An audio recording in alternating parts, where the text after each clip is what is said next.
Damn it. I did the whole intro and forgot I didn't put myself up. So, good morning, good evening, good afternoon. Welcome. We are here for yet another GOP presidential debate. This one is also hosted by NBC News. I have no idea why we're having this. It's pretty clear who the presidential candidate for the GOP is going to be. And that is the man you just saw, President Donald John Trump. There's a new poll up. If Donald J. Trump could not get your vote for whatever reason, who would you support? And the choices are the same candidates that are going to be on the debate stage this evening. The first one is I Eat All the Cheeseburgers, Christie. The second one is Vivek Ramaswamy, WEF puppet, allegedly. But does make some good points. The third one is warmongering Nikki Haley. And the fourth one is I'm almost irrelevant at this point, Ron DeSantis. So those are the four that are going to be on the debate stage tonight in Southern Alabama.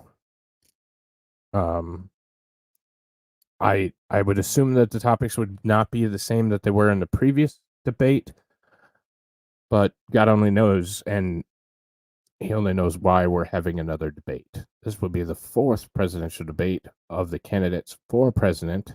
And there doesn't seem to be a lot of movement off President Trump. We'll look at some polling numbers here in just a moment, but I want to say hello to everyone real quick before we get into it.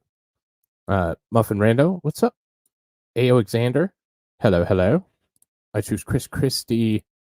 He's going to suddenly jump the polls after he eats Vivek on stage. That's what I said during the last one. I said for sure that Chris Christie would try and take a bite out of Vivek Ramaswamy.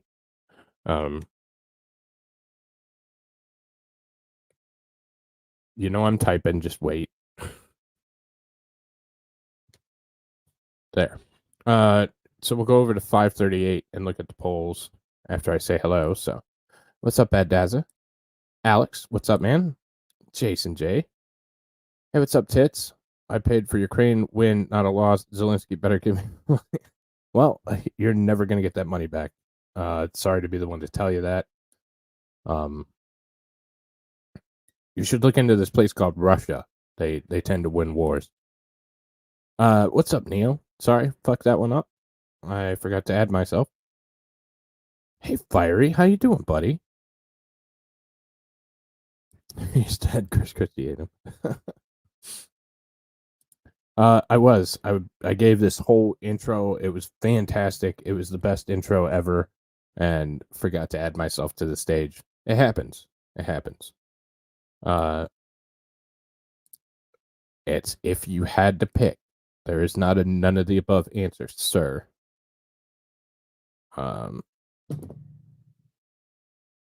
Obviously. Yeah, that's happening a lot. If you want to still vote, so the first response is Christie, second one is Ramaswamy, third one is Nikki Haley, and the fourth is Ron DeSantis in the poll.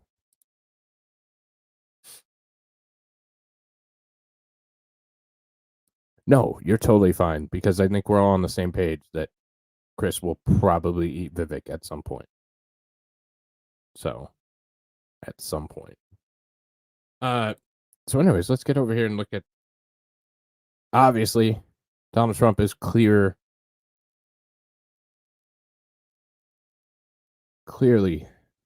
the most popular president for the GOP primary for 2024. He's in the vote with 59.6% on December 6th of the aggregate. DeSantis. Oh, there we go. DeSantis is 12.7% of the vote. Nikki Haley has 10.6% of the vote. Vivek Ramaswamy has 4.9% of the GOP vote. Asa Hutchinson, definitely not a rhino, is at 0.5%, and fat ass Chris Christie is at 2.7%. So far, we've had Burgum, Scott, Hurd, Suarez, and Pence all drop out of the race. And here's just some. I mean, it is clearly Donald Trump's race, 100% Donald Trump's race. I don't think there's any question in anybody's mind. Trump plus 40, Trump plus 42, Trump plus 53, 56, 56. This one doesn't have Trump, so it's DeSantis plus 21.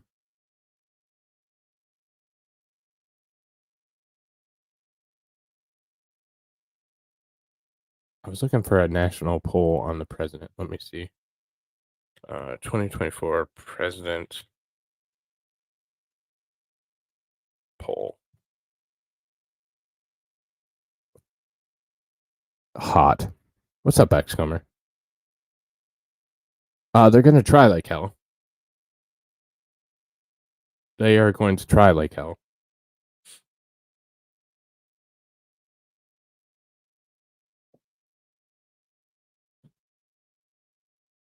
So we'll look at. So this is 270 to win,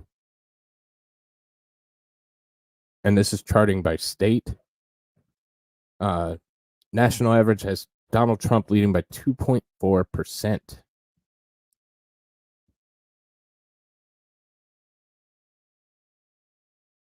Wasabi shorter didn't seem to be enticing people, so I bought an electronic labor simulator.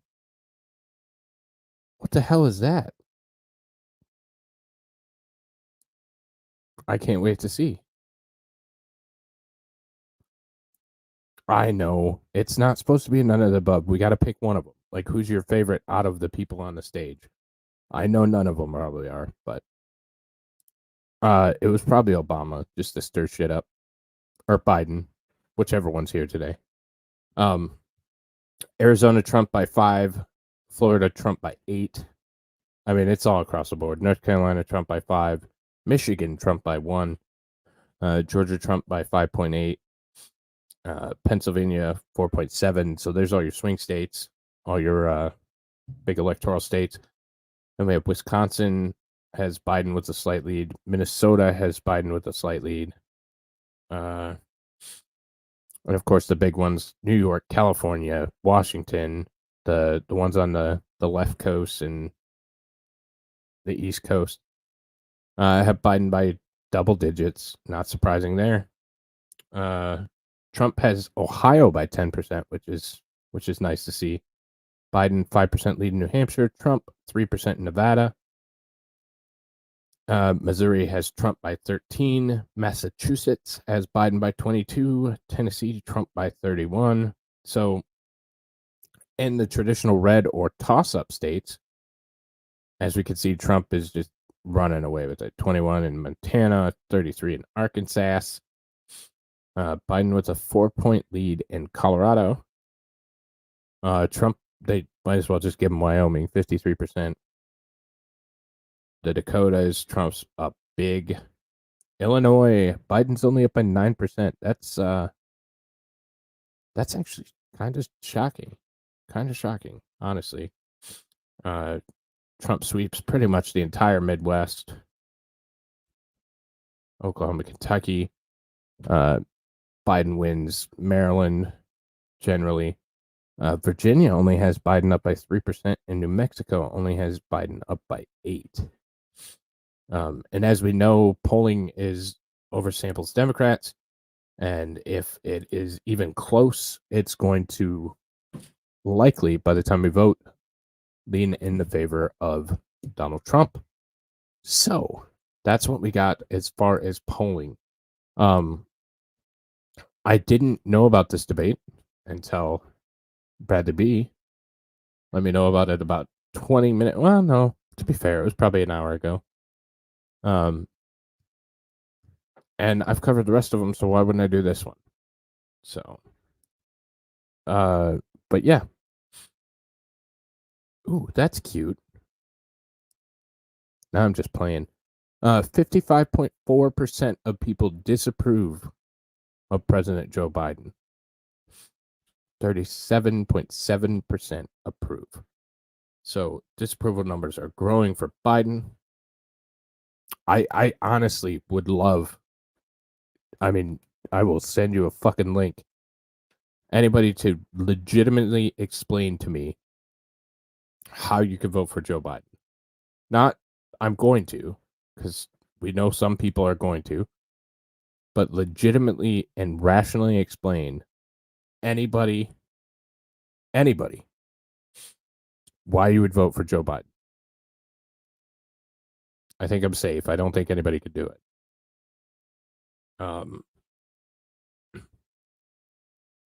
So yeah, I think that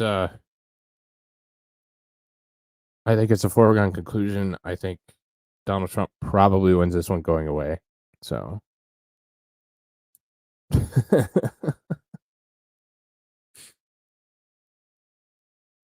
that's awesome. Nobody calls me. I wish they would. So we're about 1 minute away from the debate stage here. I don't want to send you over there to listen to Ryan McDaniel talk about shit. So our electoral college map shows 301 to 235. I think it would be much worse than that. Truthfully, in my opinion, I think the GOP picks up Virginia, Wisconsin, and New Mexico, those 3 states, if everything's fair and easy. No shenanigans. So, and I think that's honestly how about the best a candidate from the GOP can do at this point in the political system. So we're gonna head over to the GOP debate 3 seconds from now.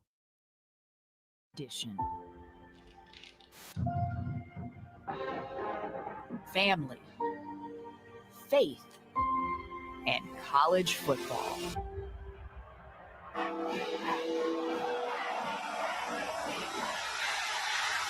But on this night, the final showdown of the year moves to a new stage on America's newest cable news network. 40 days before the Iowa caucuses, millions of votes are still up for grabs. And 4 candidates are fighting for every last one of them. Who could catch fire and shock the political world?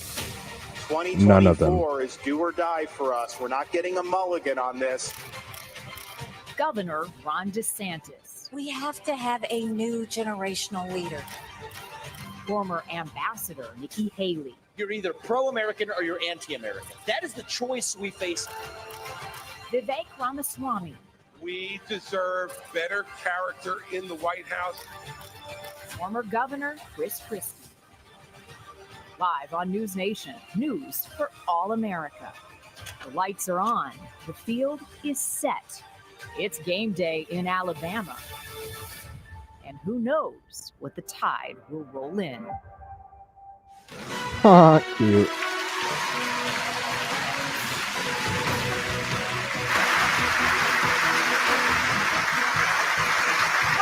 to the 4th and final Republican presidential primary debate of the year, live from the University of Alabama. I'm Megyn Kelly, host of the Megyn Kelly Show podcast on SiriusXM. I'm Eliana Johnson with the Washington Free Beacon. And I'm Elizabeth Vargas with NewsNation, and we are live on NewsNation and the CW. It is make or break time for the candidates on this stage right now, with the primary starting just weeks away. And we have a lot to cover over the next 2 hours. So let's begin with tonight's rules. Candidates will have 90 seconds to answer questions, 60 seconds to give a rebuttal at the moderator's discretion. You will all see the timing lights that will indicate when time is up and it's time to stop talking. And the time we have is critical over the next 2 hours, so we ask the audience to please keep your applause to a minimum. All right, with that, let's get started. On stage tonight, 4 candidates, all vying to become their party's nominee. And given the state of affairs in our political system right now, one of you might very well do it. Oh, it's NewsNation. Even many it's Democrats not NBC. now admit that President Biden is a weak candidate. Just as many Republicans acknowledge that former President Donald Trump's multiple legal troubles could imperil his quest for a second term, all of which means one of you could wind up the leader of the free world. Having said that, Mr. Trump is nearly 50 points ahead of all of you in the national polls, 29 points ahead in Iowa, where the GOP caucuses are less than 6 weeks away. And so, as Republicans get ready to vote on whether any of you might be preferable to Mr. Trump, we begin with the question of electability. Governor DeSantis, your campaign and its super PAC have spent the most money, had the most high net worth donors, and had a wave of momentum coming into this race after your big re-election win in Florida. You were seen by many as the candidate most likely to consolidate the non-Trump field. But here we are, a month out from the first real votes, and you haven't managed to do it. In fact, Nikki Haley is beating you in New Hampshire and South Carolina now, and closing in on you in Iowa, not to mention Trump, who is not only dominating in the early states, but is beating you in Florida by over 30 points. Is it fair to say, as Senator Tim Scott did when he dropped out, that voters are telling you not no, but not now? So we have a great idea in America that the voters actually make these decisions, not pundits or pollsters. I'm sick of hearing about these polls because I remember those polls in November of 2022. They said there was going to be a big red wave. It was going to be monumental, and that crashed and burned. The one place it didn't crash and burn was in the state of Florida. They weren't predicting that I would win the way I did, and I won the greatest Republican victory in the history of the state of Florida. I'm looking forward to Iowa and New Hampshire. The voters are going to be able to speak, and we're going to earn this nomination. And here's what we need. I am sick of Republicans who are not willing to stand up and fight back against what the left is doing to this country. You've got to be willing to stand strong, and you've got to be willing to beat these people. I'm the only one running for president that has beaten these people on issue after issue. We beat the teachers' unions when we did school choice. We beat Fauci on COVID. We beat George Soros when we removed 2 of his radical district attorneys. We beat the Democrats on election integrity. I have delivered results. That's what we need for this country. And you have other candidates up here like Nikki Haley. She caves anytime the left comes after her, anytime the media comes after her. I did a bill in Florida to stop the gender mutilation of minors. It's child abuse and it's wrong. She opposes that bill. She thinks it's fine and the law shouldn't get involved with it. If you're not willing to stand up for the kids, if you're not willing to stand up and say that it is wrong to mutilate these kids, then you're not going to fight for the people back home. I will fight for you and I will win for you. Ambassador Haley, you left government service in 2018 with just $100,000 in the bank. 5 years later, you're reportedly worth $8 million, thanks to lucrative corporate speeches and board memberships like you had with Boeing. Weeks ago, you met with Wall Street heavyweights, including leaders from JP Morgan, Goldman Sachs, and BlackRock. Several other billionaire investors are reportedly ready to endorse you, or recently have, all of which comes with expectations. Aren't you too tight with the banks and the billionaires to win over the GOP's working class base, which mostly wants to break the system, not elect someone beholden to it? Well, thank you. It's great to be here. You know, first I'll tell you, just to respond to Ron, he continues to lie about my record. I actually said his Don't Say Gay bill didn't go far enough because it only talked about gender until the 3rd grade. And I said it shouldn't be done at all, that's for parents to talk about. It shouldn't be talked about with schools.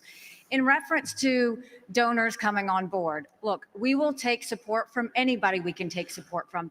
But I have been a conservative fighter all my life. I was a Tea Party candidate when I became governor. We opposed every single corporate bailout we possibly could. We passed tort reform. We passed one of the toughest illegal immigration laws in the country. We passed pro-life bills. We moved in unemployment from 11% to 3%. We took on the unions and we took on Obama when it came to the unions, the Syrian refugees, and everything in between. And so I've had a fight. And so as much as Ron says that, that's not true. But when it comes to these corporate people that want to suddenly support us, we'll take it. But I don't ask them what their policies are. They ask me what my policies are. And I tell them what it is. Sometimes they agree with me, sometimes they don't. Some don't like how tough I am on China. Some don't like the fact that I've signed pro-life bills. Some don't like the fact that I may oppose corporate bailouts. That doesn't matter. That's who I am. And that's why the most conservative grassroots group in the country, Americans for Prosperity, endorsed me last week. Well, because he didn't respond to the criticism. It wasn't about the Parents' Rights and Education bill. It was about prohibiting sex change operations on minors. They do puberty blockers. These are irreversible. Talk to Chloe Cole. She went through this. Now she's an adult. She's warning against it. She may never be able to have kids again. That is what Nikki Haley opposed. She said the law shouldn't get involved in that. And I just ask you, if you're somebody that's going to be the president of the United States and you can't stand up against child abuse, how are you going to be able to stand up for anything? That is the truth. We have it on video. I said that if you have to be 18 to get a tattoo, you should have to be 18 to have anything done to change your gender. You said the law should stay out of it. We're gonna get to this in more detail later. Let's finish with electability, but trust me, we're coming back to this issue.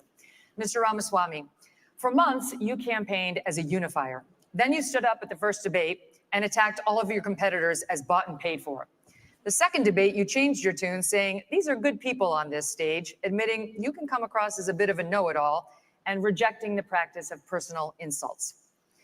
By debate number 3, you called Nikki Haley corrupt, accused Ron DeSantis of wearing high heels, and told Ambassador Haley she should keep a closer eye on her daughter. Can you see how this has led some to conclude you are not, in fact, a unifier, and to question your authenticity?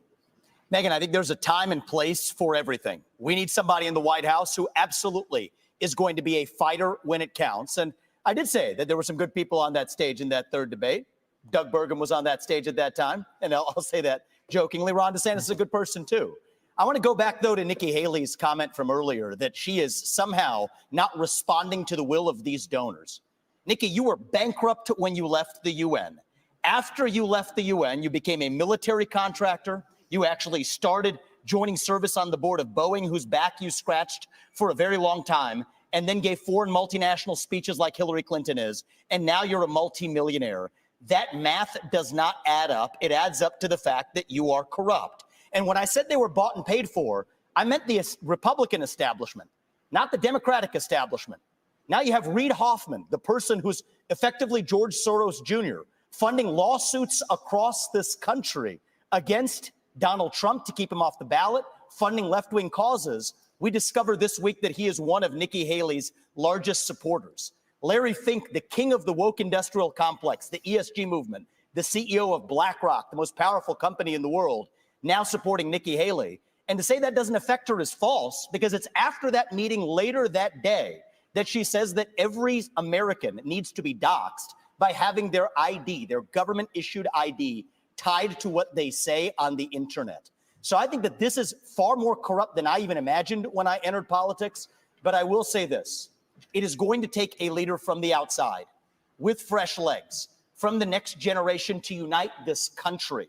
Not the broken politicians who are puppets of the puppet masters, but the actual people in this country. Thomas Jefferson was 33 when he wrote the Declaration of Independence.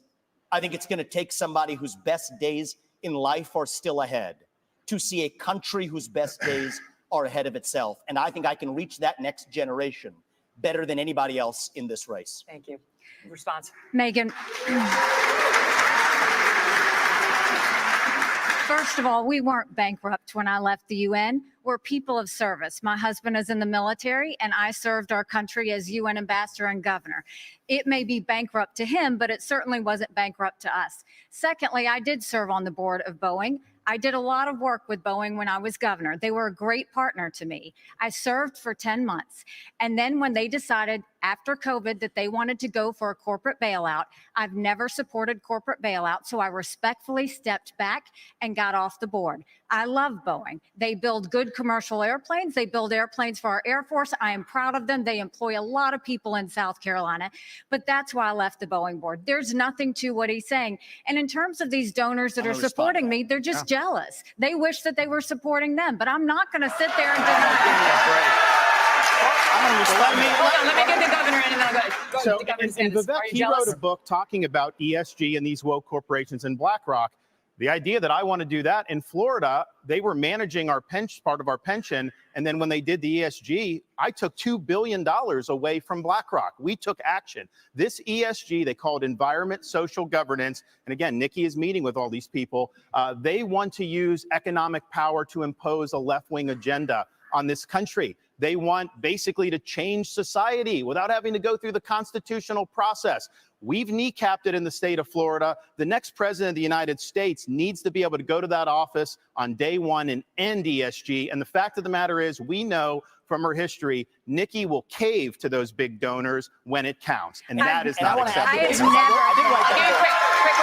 I did write that book, Ron, and the irony is Nikki Haley was heaping praise on me when I wrote that book, but now I worry. I was warning about the woke industrial complex in this country as a warning.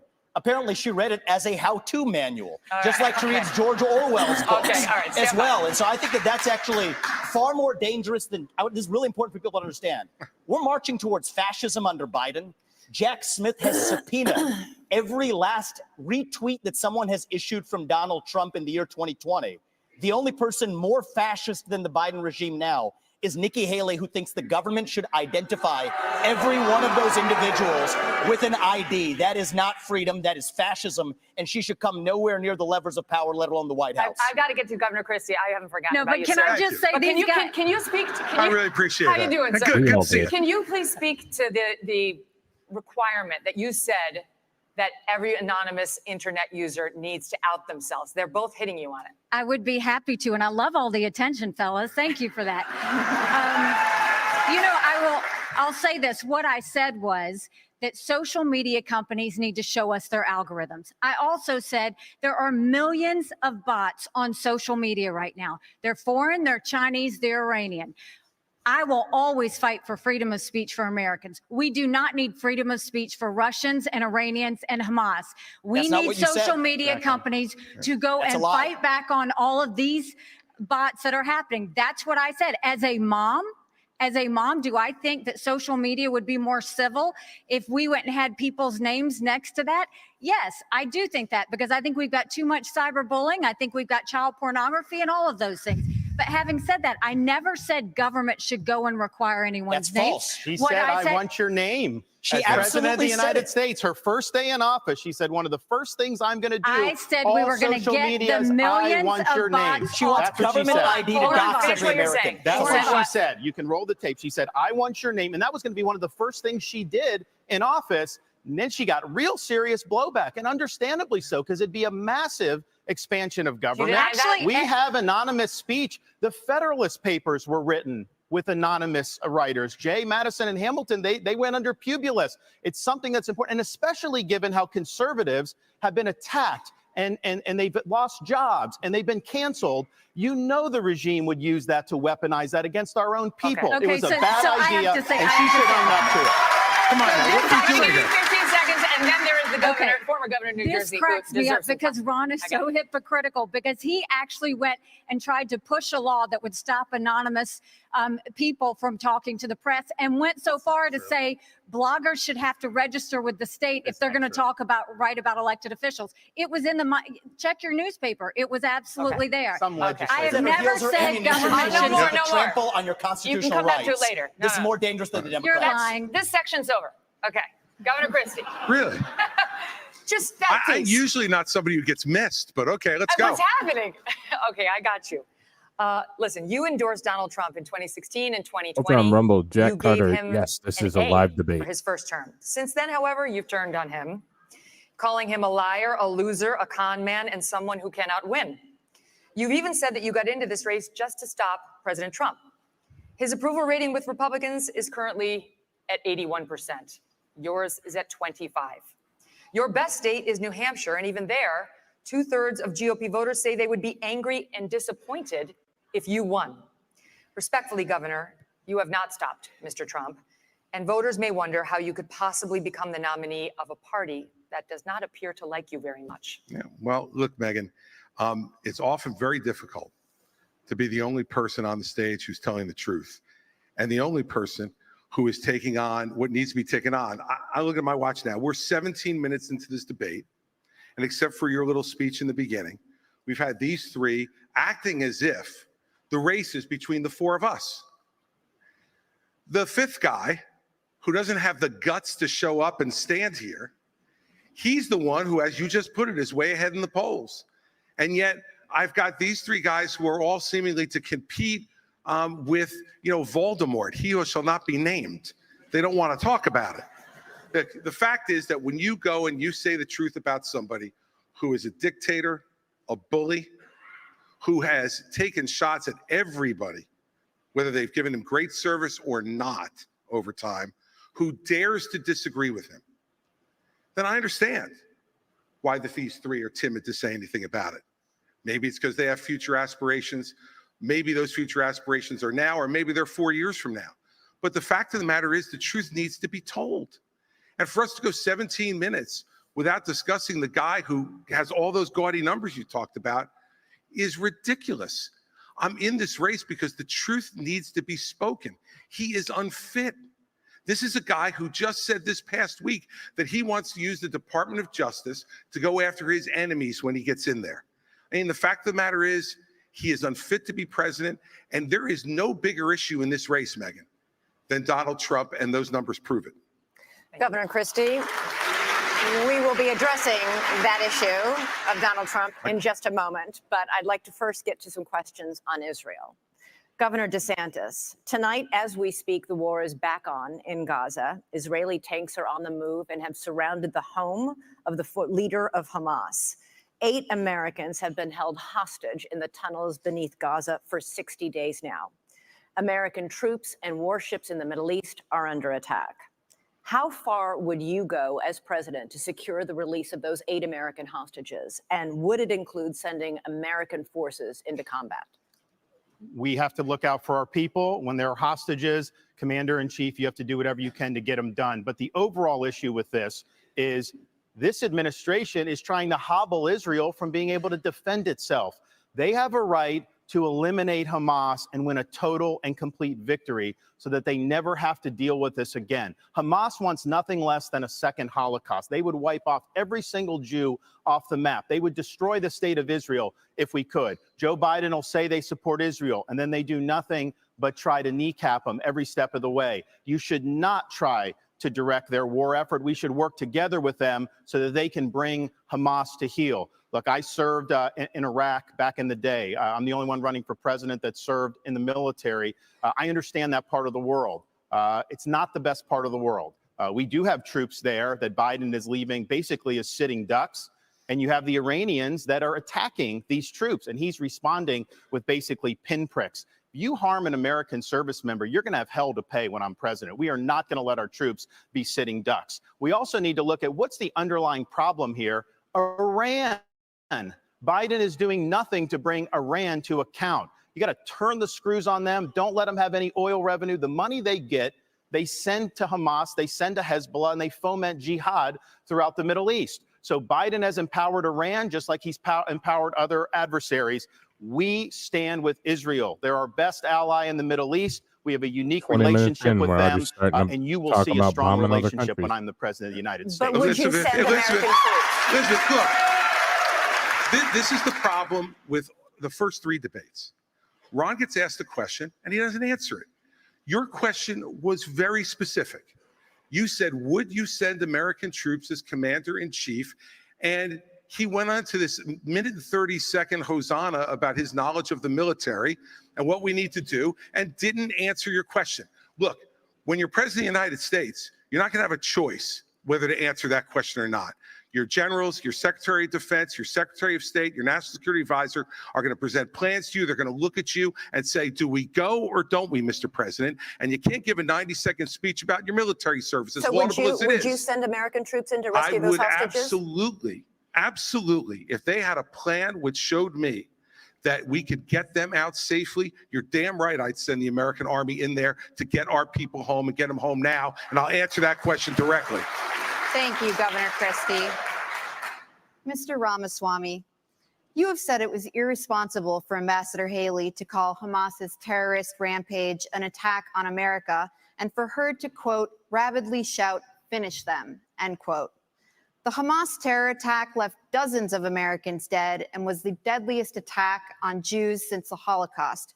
Why wouldn't it be a good thing to finish Hamas?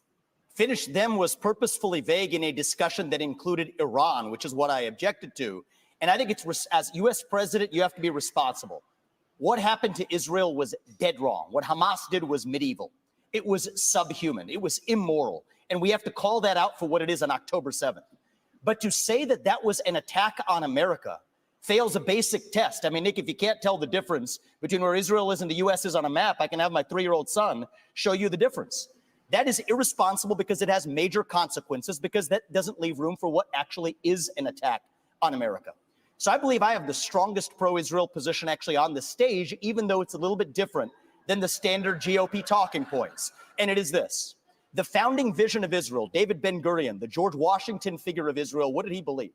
He believed that we don't want, as Israel, to depend on the fleeting sympathies of the West and have our hands tied.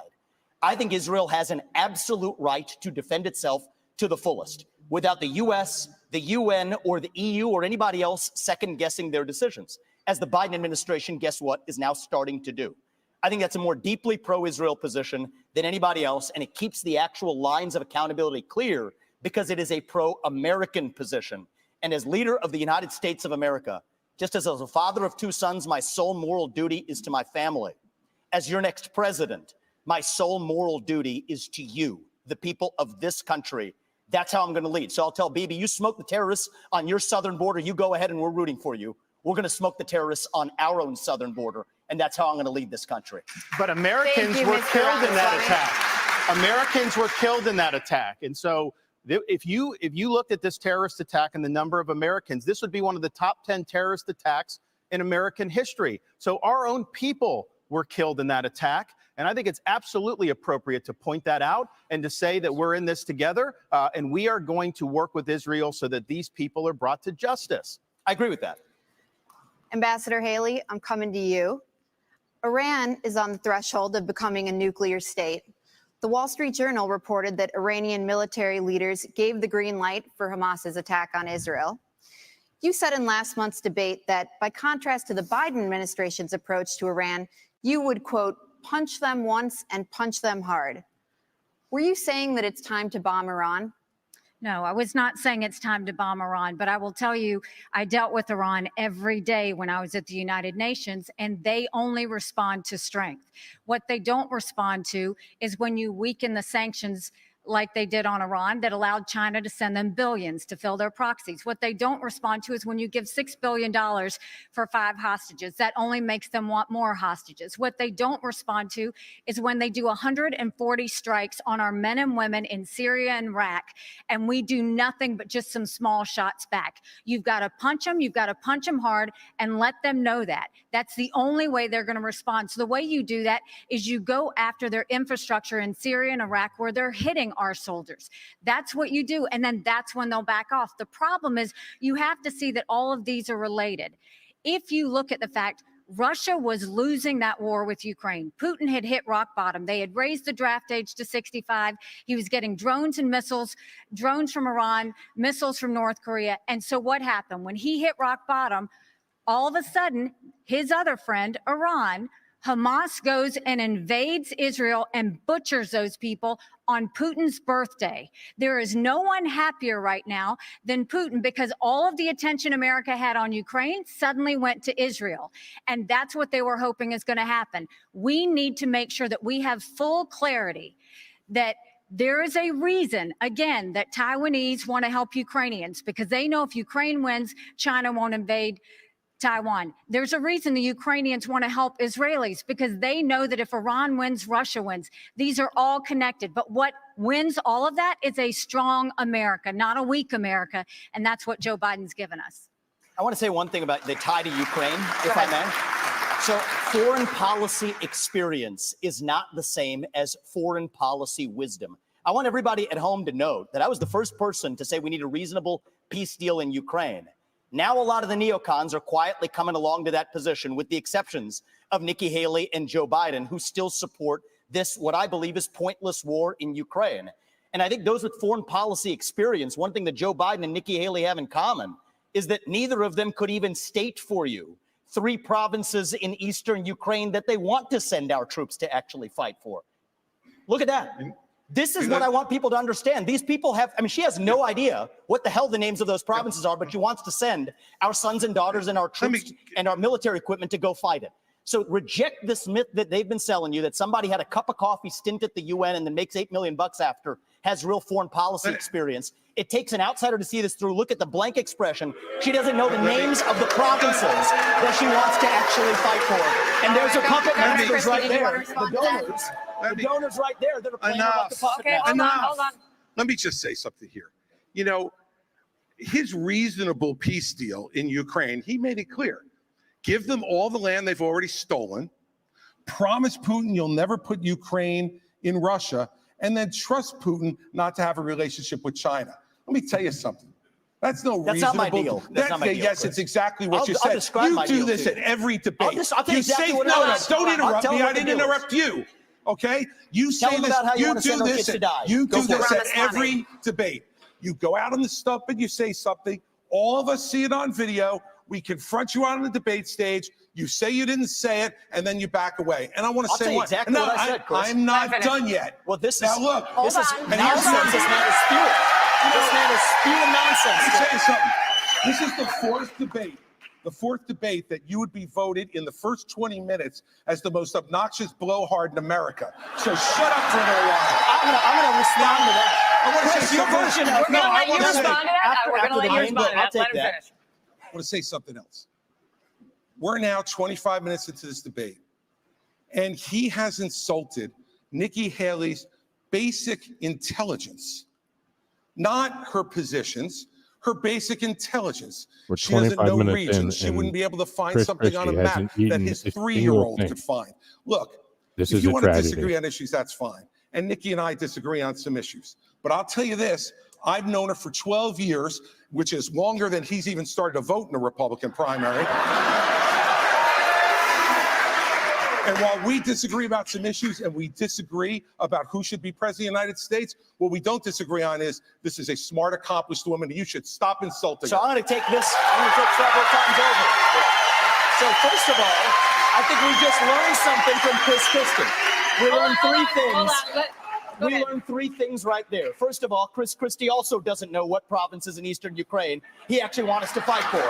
Chris, your version of foreign policy experience was closing a bridge from New Jersey to New York. Yeah. So do everybody a favor, just walk yourself off that stage, enjoy a nice meal, and get the hell out of this race. When it comes to Nikki, I think if you're going to actually send your sons and daughters to go die in somebody else's war, you better, excuse me, Chris, I'm speaking, and I'm not done yet. I haven't heard a time when you aren't and we're going to be speaking. done. So listen up to this, is if these people want to send your sons and daughters to go die in Ukraine, they've been arguing for it for a year. $200 billion of our taxpayer money sent over. Neither of them could even name for you the provinces that they actually want to protect. And this is the people who have been touting their so-called foreign policy experience. It is intellectual fraud. These people are lying to you, the same people who told you about weapons and mass destruction in Iraq to justify that invasion, didn't know the first thing about it, yet they sent thousands of our sons and daughters to go die. The same people who told you the same in Afghanistan, where the Taliban is still in charge 20 years later. $7 trillion of our national debt due to these toxic neocons. You can put lipstick on a Dick Cheney. It is still a fascist neocon. Thank you, you Mr. got to see that today. Thank you, Mr. It's Dick Ramaswamy. Cheney all over again in this party. Thank you, Mr. Ramaswamy. 15 seconds.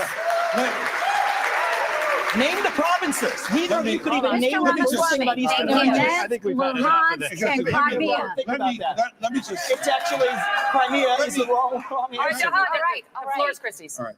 Let me just say this. You know, this is the kind of thing where he talks about experience. You know, I was the U.S. attorney in New Jersey when the terrorist attacks were launched against the United States in 2001. I brought the first two cases in this country against terrorists who tried to attack us again. And I know about the threat of terrorism and bullying in this country and around the world. And at that time, he was learning about the provinces in Ukraine, sitting with his smart-ass mouth at Harvard. That's what was going on. And so the fact of the matter is, and back then he was a Democrat. So, you know, the fact is that all he knows how to do. Well, you're busy hugging all Barack he knows Obama how and getting to him do. Thank you. All he knows how to do is insult good people who have committed their lives to public service and not say anything that moves the ball down the field for the United States. All right, thank you, Governor Christie. We are going to take a quick break, cool things down a little bit. When we come back, we're going to tackle issues on the southern border. We'll be back in a few minutes.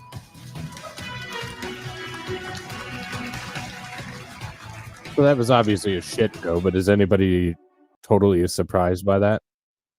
So here's my thing on all of what's happened so far in the first stanza of this debate. Chris Christie really needs to drop out. He's just like, the only reason he's still there is so he can still stand up there and talk. I think he's probably in to protect Haley, so he can look like an ass and protect him from Vivek, honestly. Yeah, Christie sucking up to Nikki is so cringe. Yeah, I think he's essentially there to be Nikki Haley's shield, and that's probably why he hasn't left yet. That's also true. Well, she's never going to get close to anything, but I know she still thinks so, and the donors still think she will, but she's never getting close to shit. Like, there's no way. There's absolutely no way. Yeah, happy birthday, Bri. Other than that, I think it's been disgusting. It's been, again, they just stand up there and warhawk like, oh. So here's what I love the most out of Nikki Haley is Nikki Haley said, "No, I didn't mean bomb Iran. We're just going to punch them in the mouth and destroy their infrastructure." How the fuck are you going to do that? You're going to do that by bombing Iran. So I don't know. I do like how Vivek called him out. I don't trust Vivek. I think he's just there to be an asshole, personally. But sometimes you just need an asshole. So, like, there's nothing wrong with that. I'm trying to think of what else. Ron DeSantis didn't say much of anything. He's being a politician. He won't talk about anything. He'll just give these empty platitudes and stories because that's the way politics used to be ran. But that doesn't help anybody. That's not accomplishing anything whatsoever. It's just there so that they can just keep talking and listen to themselves talk. And I mean, I don't know. So we're once again just waiting for everything to kick back up here. They're taking a commercial break, and I was saving you guys from it. I'm gonna hit some Rumble chat real quick. J. Carter OG, yes, this debate is live. Puppet Masters are APAC from Libertarian Stanist. Also from Libertarian, Vivek is a nerd. We need Trump. I agree. You also said we need to use our real name, Miss Ajit.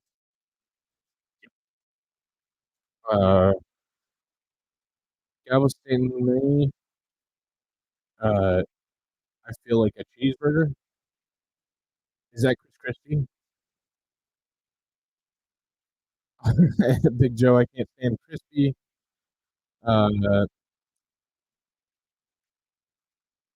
Chris loves Nikki from Galveston. I think he's just there to be her giant ass shield. If I was gonna pick a human shield, it would be Chris Christie because he's fat as shit. Just saying. Christie looks hungry for fat corn. ECF. Christie is a joke and Nikki is a wolf in sheep's clothing. Yep. Haley's gonna bump from this debate keeps going this way. I don't think so. I think that she'll likely get a bump because she has some big money donors behind her now. And there naturally going to be some shenanigans going on there. Haley is punching air. Trump is the only hope to restore freedom in America. I agree. I think Trump is our best hope now. And PDL S44S Trump 2024. Thanks everybody on Rumble. It's good to see everybody. Hope you're enjoying. And we are back. Crisis on the So I'll southern shut up. border. Polls show immigration and the crisis are among the most pressing issues for Republican voters right now. Both the issue of migrants crossing illegally into our country and the separate issue of fentanyl being smuggled in mostly through legal ports of entry. All year, NewsNation has been at the border documenting the crisis. In 2023 alone, Border Patrol encountered a record 2.4 million migrants. You would be All under four Haley's of you podium have talked if you get tough. stomach The question now is, how realistic is the talk? So, Governor DeSantis, They're I'd all like to running start for with you. ambassador of Israel. You have pledged to send the military to the southern border on day one of your administration with orders to shoot, quote, stone cold dead anyone illegally entering with a backpack that you believe contains fentanyl. Critics have called this a shoot first, ask questions later policy that would amount to extrajudicial killing. You are a former military lawyer. Why do you think this idea of yours would be legal? The drug cartels are invading our country and they are killing our citizens by the tens of thousands every year. We had a situation in Florida. There was an 18-month-old baby that was crawling on the floor of an Airbnb rental. There was fentanyl residue on the carpet and the baby died. Is this acceptable in this country? I know the elites in DC, they don't care. They don't care that fentanyl's ravaging your community. They don't care that illegal aliens are ravaging our community and overwhelming our community. The commander-in-chief not only has a right, you have a responsibility to fight back against these people. And does that mean shooting first? It means you're gonna categorize them as foreign terrorist organizations, and we will identify just like we would anywhere. When I was in Iraq, the Al-Qaeda wasn't wearing a uniform. You'd see anyone walking down the street, they all had man dresses on. You didn't know if someone had a bomb, an IED attached or not. And so you had to make a judgment based on intelligence, based on positive identification. But we're going to be able to get the intelligence on these cartel people. And here's the thing. If we had a wall across the southern border, which I support, this would not have happened. We need to build a wall across the southern border. I'll get it done, and I'll make Mexico is supposed to pay for it. Remember, here's how you do that. I'm going to have fees on remittances from foreign workers when they send the money back to foreign countries. We're going to tax it, and we're going to build a wall with that. So yes, you should have had that, but we don't have it. I'm going to build it, but we have to lean in on this problem. I am not going to sit there and allow mothers to lose more kids because of fentanyl overdose. I am not going to sit there and let sex trafficking go unabated or human trafficking go unabated. There's going to be a new sheriff in town, and these drug cartels better buckle up. Thank you. Ambassador Haley, you have pledged to catch and deport all migrants who are here in this country illegally. But then you said in Londonderry, New Hampshire last month that you will not deport those who are working and paying taxes rather than feeding off the system. Which is it? So first of all, what I said is all of the 7 or 8 million illegals that have come under Biden's watch absolutely have to go back. We have to stop the incentive of what's bringing them over here in the first place. Biden just gave temporary protective status to 500,000 Venezuelans. That's 500,000 Social Security cards. That's 500,000 driver's licenses. And I know from my time at the United Nations, the first thing they do is pick up the phone and said, we came over, come on over. And that's what sends more. You have to go and deport these people so they know it can't happen again. For those that have been here longer than that, we've got to start seeing who is it, how long have they been here, have they been vetted, have they paid taxes, have they been working, and figure out who else is out there. But what I know is my parents came here legally. They put in the time, they put in the price. They are offended by those that are coming illegally. We can't let them skip the line. But when you talk about fentanyl like you did before, let's look at something else. Yes, I think we should send special operations over and take out the cartels. I think we should do a remain in Mexico policy so they never step foot in U.S. soil in the first place. But look at where fentanyl came from. Let's go to the heart of the matter. It came from China. That's why we need to end all normal trade relations with China until they stop murdering Americans with fentanyl. I promise you, they need our economy. They will immediately stop that. But this is where Trump went wrong. Trump was good on trade, but that's all he was with China. because here he allowed fentanyl to continue to come over. He continued to allow them to he would give them technology that would build up their military and hurt us. He allowed the Chinese infiltration for them to buy up farmland, to put money in our universities, and to continue to do things that were harmful for America. We now have a spy base in Cuba and police stations, and Trump didn't do anything about it. Her China, though, I mean, listen, this is rich, because when she was governor of South Carolina, she was the #1 ranked governor of bringing the CCP into her state. She wrote a love letter to the Chinese ambassador saying how great a friend China is. You can look at it. We put it on our website, rondesantis.com. There's also a video of her as governor standing in front of a Chinese flag with a Chinese business saying that she now works for them, talking about this Chinese company. So she's been very weak on China. Now, here's the problem. The rhetoric is different, but her donors, these Wall Street liberal donors, they make money in China. They are not going to let her be tough on China, and she will cave to the donors. She will not stand up for you. 15 seconds, Ambassador. First of all, he's mad because those Wall Street donors used to support him, and now they support me. The second thing is he has a company, a Chinese company, UGAS, that he just did a rally there last year. They have given you $340,000 in campaign donations between them and their employees. They are tied to the Communist Chinese Party. Jinko Solar is another one. They went and expanded. You gave $2 million in subsidies. I banned China from buying land in the state of Florida. The Department of I ejected the Confucius Institute. Nikki Haley brought Confucius Institutes to the universities in South Carolina. That is not true. I ejected them. So I have a record of standing up and do what's right. And here's the thing. You have a record of lying. She's trying to say things like that. Even the liberal media groups that usually if I say the sky is blue, they'll fact check me and say that's wrong. They looked at her charges. They said it was totally false, that they could not find one instance of me recruiting a Chinese business coming to Florida. You know why? Because we never recruited any Chinese businesses to the state of Florida. Thank you. Thank you. Mr. Ramaswamy, over the past year, fentanyl has killed more than 75,000 Americans, 1,000 of them right here in Alabama. You have vowed to use the military to, quote, annihilate drug labs inside Mexico, something the president of Mexico said would be a hostile act.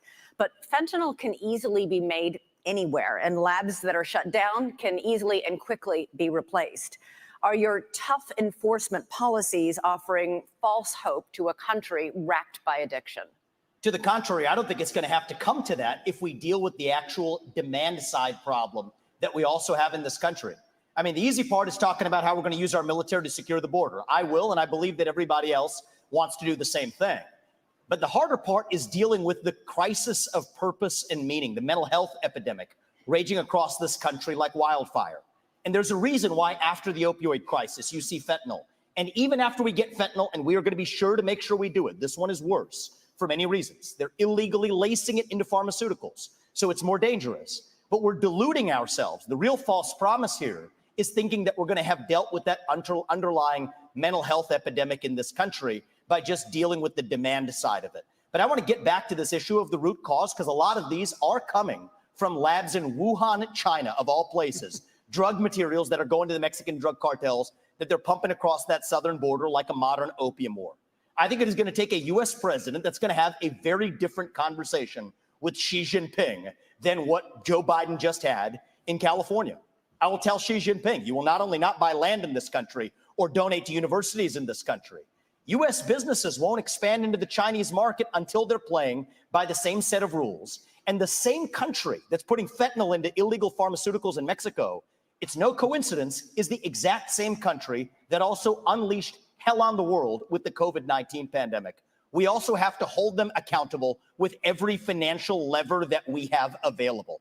That is what it actually means to stand with a spine. And you mark my words, if we're willing to stand with the spine, China will absolutely have to fold because they're in a tougher spot than we are. And then we're back to playing by the same set of rules. Thank you, Mr. Ramaswamy. Thank you. Let's talk about the economy. Ambassador Haley, homeownership has always been part of the American dream, but it's increasingly out of reach for younger Americans. This year, mortgage rates reached 30-year highs. Home prices have risen $190,000 over the past decade. Is this the free market at work? Or should the federal government do something to make homes more affordable? Well, first of all, I mean, you're exactly right. My daughter just got married, and I saw how hard it was for her and her husband to buy a home.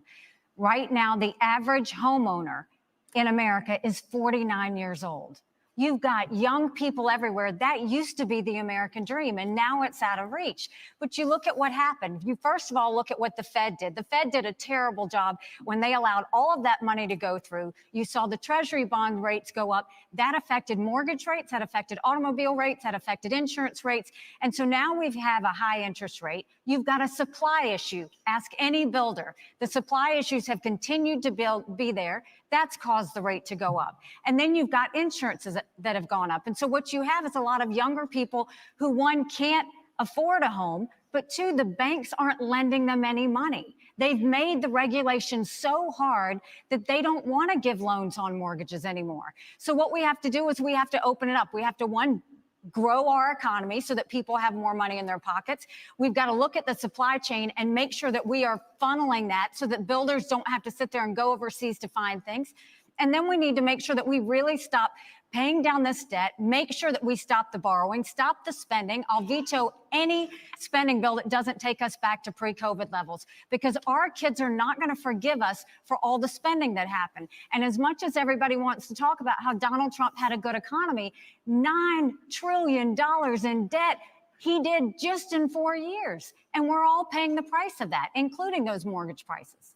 We're going to come back to President Trump, I promise. Governor DeSantis, the latest NewsNation Decision Desk poll found that inflation tops the worries of American voters. 61% say they're very concerned, and the working class is hardest hit.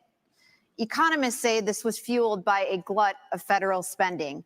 The Biden administration has added $6 trillion to the national debt so far, but President Trump wasn't exactly a penny pincher. His administration added $7.8 trillion. Do Republicans, including President Trump, share the blame for inflation? And what concrete steps would a President DeSantis take to help Americans make ends meet? The borrowing, printing, and spending of money was both parties in Washington, D.C. That's just a fact. These Republicans in Washington have spent. It's driven your prices higher, and it's driven your interest rates to the point where you can't afford. I met a young fella in Iowa. He had graduated college a couple years ago, and he's like, Governor, I don't have a chance. I'm gainfully employed. He's like, I have no chance to afford a home and start a family. That is taking the American dream away from people. So we're going to get the inflation down. We're going to get the interest rates down. We are going to reduce spending, and I will be willing to veto, and I vetoed a lot as governor of Florida, and we'll do that. We're also going to open up all of our domestic energy for production, lower your gas prices, lower the price of fuel. That's going to help the economy. It also help jobs, and we'll do it. But, you know, another thing that's burdening young people are these student loans. Now, I don't support having a truck driver having to pay a student loan for someone that got a degree in gender studies. That is wrong. We should not have taxpayers do that. What I'm going to do, though, is I'm going to get to the root cause of the problem. These student loans are going to be backed by the universities because they need to have an incentive to produce gainful employment for people. They should not be indulging in ideological studies. They should be focusing on things that work. And we're going to take some of this money and we're going to move it to actual vocational training. In Florida, we doubled apprenticeships. We have more truck drivers. These are in-demand skills. Don't let anybody tell you that the only way you can be successful is through a 4-year brick and ivy degree. That's one way you can be. It's not the only way. And we're going to fix that problem in the United States of America. Mr. Ramaswamy, you praised cryptocurrency like Bitcoin as an opt-out from our, quote, broken financial architecture, and you oppose efforts to regulate it. The head of the largest international crypto exchange just pleaded guilty to allowing his platform to launder money for terrorists, including Hamas. You say your cryptocurrency plan will, quote, ensure economic freedom for Americans, end quote. Won't it also ensure economic freedom for fraudsters, criminals, and terrorists? Look, fraudsters, criminals, and terrorists have been defrauding people for a long time. Our regulations need to catch up with the current moment. The fact that SBF was able to do what he did at FTX shows that whatever they have as the current framework isn't working. And I think it is nothing short of embarrassing that Gary Gensler, the current leader of the SEC, in front of Congress, could not even say whether Ethereum counted as a regulated security or not. And so I think that this is just another example of the administrative state gone too far. Here's the dirty little secret in American politics today. The people who we elect to run the government are not the ones who are even actually that are writing regulations that Congress never gave them the authority to write. And the good news is a U.S. president can absolutely fix that. That takes a U.S. president with a spine. So what I've said is in my administration, by the end of year one, we will have a 75% reduction in the number of federal bureaucrats. We will shut down government agencies that should not exist. We will rescind any regulation that fails the test of West Virginia versus EPA, which is the most important Supreme Court case of our lifetime, that said if Congress didn't delegate that to an administrative agency, then it's unconstitutional.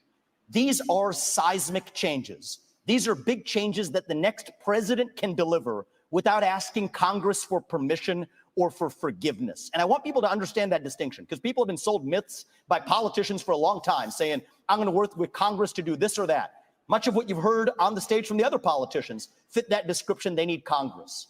The things that I'm promising you, this is what the leader of the executive branch gets to do under Article 2 of the Constitution. Thank you, sir. Cut down the bureaucracy. Well, That's how we Thank you, grow our sir. economy and put the Federal Reserve in its place. This is part of the crypto discussion. No. 90% Mr. headcount Ramaswamy, reduction at the Fed. You're out of time. But- 15 seconds, Governor So DeSantis. one of the dangers that we're going to face, Biden wants, is a central bank digital currency. They want to get rid of cash, crypto. They want to force you to do that. They'll take away your privacy. They will absolutely regulate your purchases. On day one as president, we take the idea of central bank digital currency and we throw it in the trash can. It'll be dead on arrival. I agree with that. Gotta get a break. Gotta get a break. I have a whole second hour to get to. It's exciting. And when we come back, we got a big subject. Huge, you might even say, Donald Trump. Stay tuned.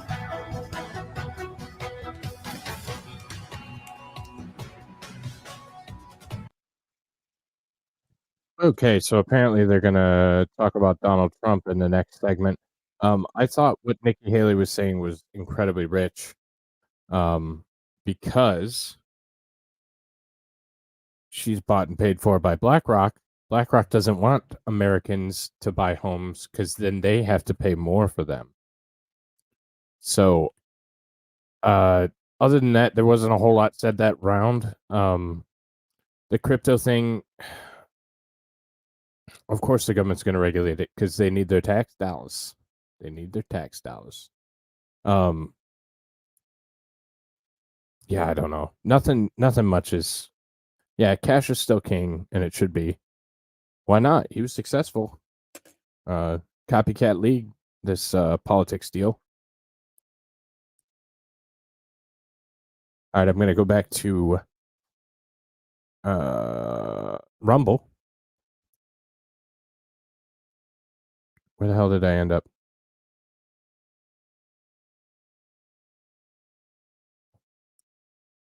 All right, there it went. Trump Vivek 2024. Dr. Ben Carson's been floated as one of his vice presidential candidates, and I'm kind of okay with that. I like Dr. Carson. I think he's boring as shit, but I like him.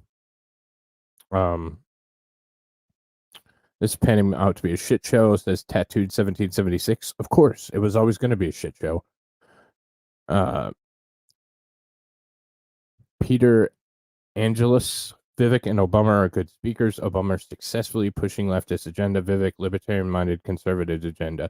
Yeah, I think he's a really good. Oh, yeah, I think he's a really good. I think he's a really good speaker, and I think he could have a place in conservative politics in the future. I don't fully trust him, just full disclosure, but Patriotic MOM121 says, where did I lose it? Communism is at our door. Communism's knocking on that door for sure. We gotta push back at it.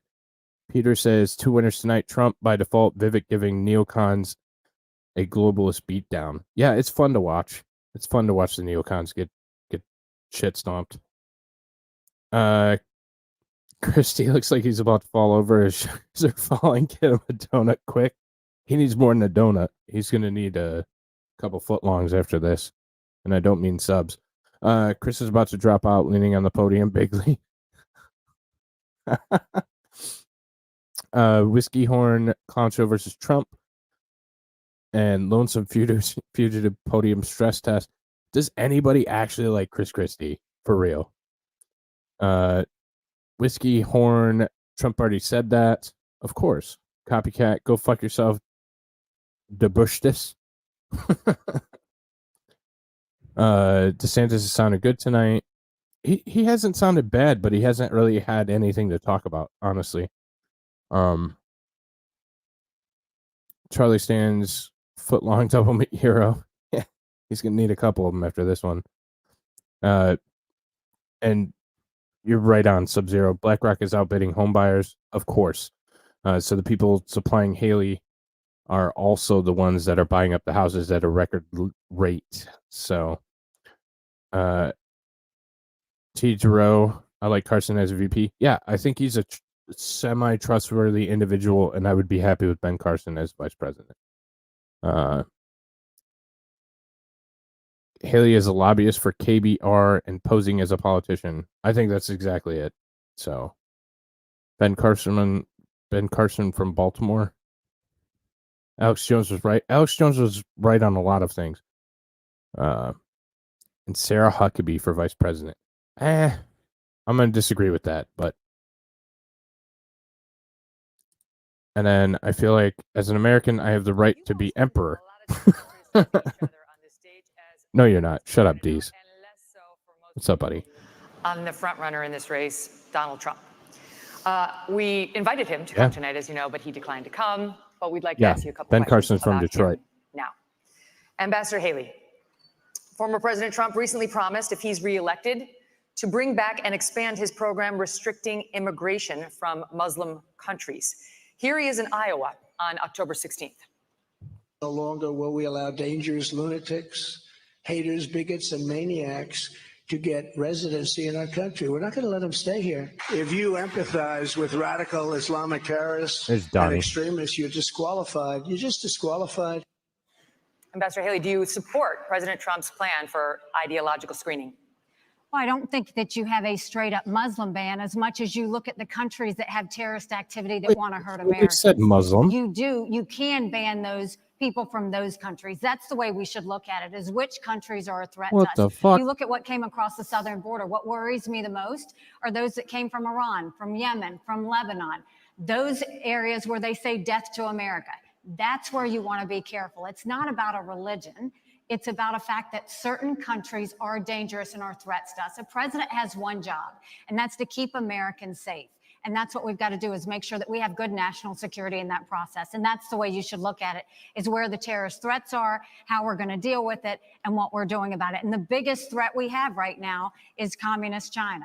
But you have to also look at what Iran and Russia are doing as well. And we need to be paying attention to that. That's why we have to focus on things like cyber, on space, on artificial intelligence, and not just the regular things that we've always focused on.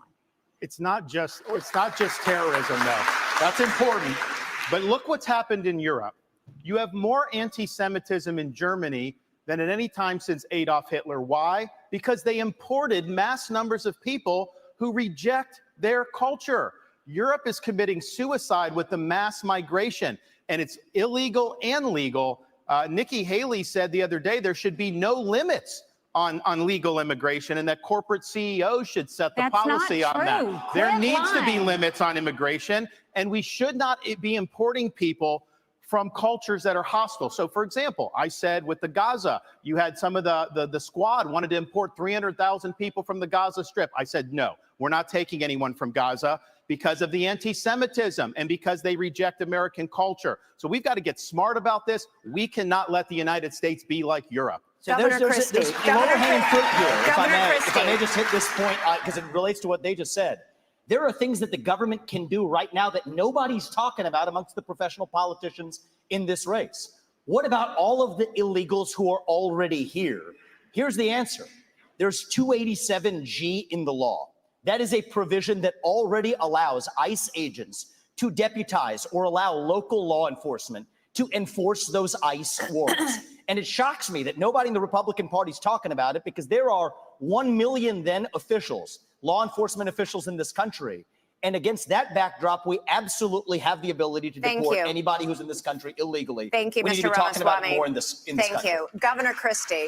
I actually did that as governor of South Carolina. Governor Christie asked last night in Iowa whether he would be a dictator if he wins a second term in office. Donald Trump quipped, no, quote, except for day one, promising to seal the southern border.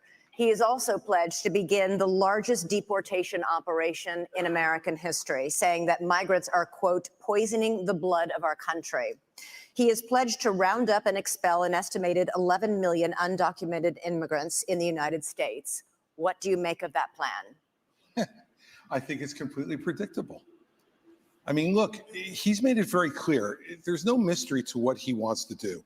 He started off his campaign by saying, I am your retribution. 8 years ago, he said, I am your voice. This is an angry, bitter man who now wants to be back as president because he wants to exact retribution on anyone who has disagreed with him, anyone who has tried to hold him to account for his own conduct. And every one of these policies that he's talking about are about pursuing a plan of retribution. And yet, at the first debate, my three colleagues on this stage, when asked if he would be convicted of federal felonies, would they still support him, raise their hand, looked into the camera, and let everybody know that they would still support him, even if convicted of federal felonies. Federal felonies, by the way. Federal felonies which involve our election process, federal felonies which involve the most sensitive of our governmental secrets, federal felonies where he instructed others to commit crimes, folks who are now agreeing to go to jail because of what they did in his name. So do I think he was kidding when he said he was a dictator? All you have to do is look at the history. And that's why failing to speak out against him, making excuses for him, pretending that somehow he's a victim, empowers him. You want to know why those poll numbers are where they are? Because folks like these three guys on the stage make it seem like his conduct is acceptable. Let me make it clear.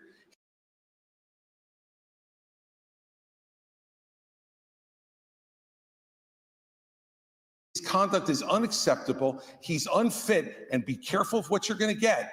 If you ever got another Donald Trump term, he's letting you know, I am your retribution. He will only be, Elizabeth, he will only be his own retribution. He doesn't care for the American people. It's Donald Trump first. Thank you, Governor Christie. Governor DeSantis. Governor DeSantis.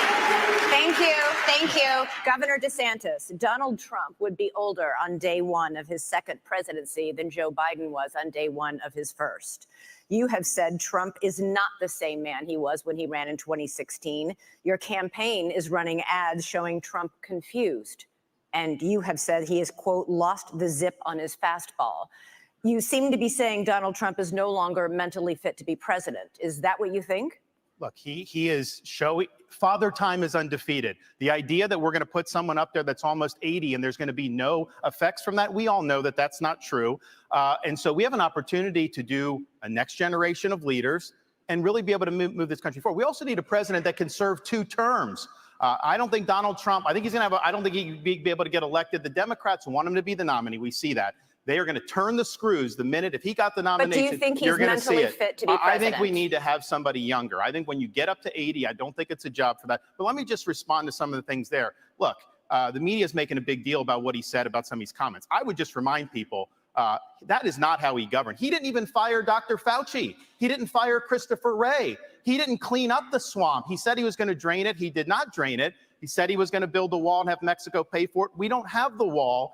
He did say in 2016 he'd have the largest deportation program in history. He deported less than Barack Obama did when Barack Obama was president. So some of these policies he ran on in 16, I was cheering him on then, but he didn't deliver it. Here's what I can promise people. 100% of the things I promised as governor, I delivered on those promises. I beat the left time and time again, and that's what I'll do for you as president. We got to start winning again as a party. Yes, win the election, but we've got to start getting these issues.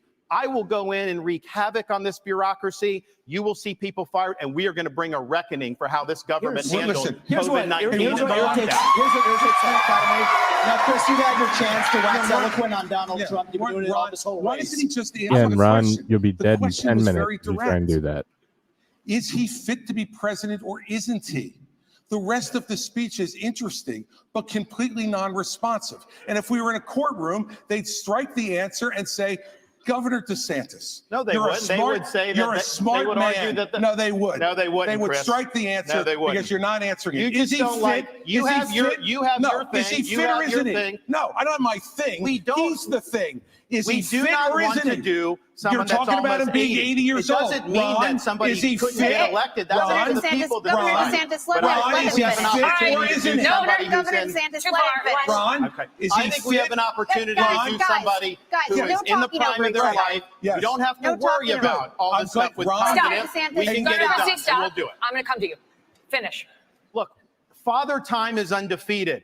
I don't know how he would score on a test, but I know this. We have an opportunity to nominate someone and elect someone for 2 terms who's going to be spitting nails on day one and for 8 years So you deliver do think he's big fit? result. You We do should think? not nominate somebody He won't who's, answer. who's almost 80 years old. Okay. He's afraid to answer. No, I'm not. You have to No. either you're afraid or you're not listening. No, it's not. There's a You simple don't wanna question. hear the Is he answer. fit? Governor DeSantis. Is he I know you have fit? to Hey, bend hey, down. nobody That's can right. hear this. I get No one can that. hear you. They can't hear you. You finish, and Look, then you get it back. All right. Look, I'm a simple guy. Okay, I hear the question and I answer it. Is he fit or isn't he? I'll concede. Simple guy. I like you're hot fit, dogs, Ron. long walks You're a on a new beach. generation. You're 44 years old. I wish I was still 44 years old. Okay? 45. So, well, congratulations. I'd still take 45. Is he fit or isn't he? And this is the problem with my 3 colleagues. It's gold They're listening to Chris afraid Christie to talk about being offend. fit. And See, let I me wanna- tell I you wanna- something. I wanna If say you're this, Chris, afraid, Hold on, Mr. if Ramaswamy. you're afraid to offend Donald Trump, then what are you going to do when you sit across from President Xi, you sit across from the Ayatollah, you sit across from Putin? You have to be willing to offend with the truth Okay. and not answer the about question. offending. Fit or Okay, unfit? listen. Fit or I unfit? promised Ron DeSantis a minute and not a full minute. I've got a It is, second. it is not about You can weigh offending. in and then we're moving it's on. about pointing out, do you want to elect somebody who will be older than Biden was when he went in 2021? I don't think he's as bad as Biden was at all. But I do think that over a 4-year period, it is not a job for somebody that's pushing 80. We need somebody that's younger. We need somebody that's going to be able to go in there and clean house on Okay. day one So and here's- do it for Go 2 ahead. terms. And I'll be able to Here's do my that. issue with all 3 of my other colleagues on this debate stage, is all 3 of them have been licking Donald Trump's boots for years for money and endorsements. Ron DeSantis, you've been a great governor, but you would have never been one without actually begging Donald Trump for that endorsement. And you attacked him in for your Nikki book Haley. a year ago. Same thing with Chris Christie as a lobbyist, begging them for COVID money for his special interests in New Jersey, prepping him for the debates last time around. These people are now Monday morning quarterbacking some decision he made. I think the real enemy is not Donald Trump. It's not even Joe Biden. It is the deep state that at least Donald Trump attempted to take on. And if you want somebody who's going to speak truth to power, then vote for somebody who's going to speak the truth to you. Why am I the only person on the stage, at least, who can say that January 6th now does look like it was an inside job? That the government lied to us for 20 years about Saudi Arabia's involvement in 9/11? That the Great Replacement theory is not some grand right-wing conspiracy theory, but a basic statement of the Democratic Party's platform? That the 2020 election was indeed stolen by big tech? That the 2016 election, the one that Trump won for sure, was also one that was stolen from him by the national security establishment that actually Thank put you. up the Trump-Russia collusion hoax that they knew was false? There's a reason why I'm the only person That'll on do the it, stage sir. who can Thank say you. these things. That's what it's going to take, not people who are licking his boots one time and now Monday Okay. morning quarterbacking and criticizing him when it's convenient. Governor Christie. You do not favor a ban on trans medical treatments for minors, saying it's a parental rights issue. The surgeries done on minors involve cutting off body parts at a time when these kids cannot even legally smoke a cigarette. Kids who go from puberty blockers to cross-sex hormones are at a much greater likelihood of winding up sterile. How is it that you think a parent should be able to okay these surgeries, never mind the sterilization of a child? And aren't you way too out of step on this issue to be the Republican nominee? No, I'm not. Because Republicans believe in less government, not more. In less involvement with government, not more in government involvement in people's lives. And you know what, Megan? I trust parents. And we're out there saying that we should empower parents in education. We should empower parents to make more decisions about where their kids go to school. I agree. We should empower parents to be teaching the values that they believe in their homes without the government telling them what those values should be. And yet we want to take other parental rights away. I'm sorry. As a father of 4, I believe there is no one who loves my children more than me. There's no one who loves my children more than my wife. There's no one who cares more about their success and health in life than we do. Not some government bureaucrat, you look at these jokers down in Congress. It takes them 3 weeks to pick a speaker, and up until 2 days ago, they couldn't promote somebody in the military in the United States Senate who earned their new rank. And we're going to put my children's health and my decisions in their hands for them to make those decisions, for Joe Biden to make those decisions, for me and for my wife. Let me just say this. This is not something I favor.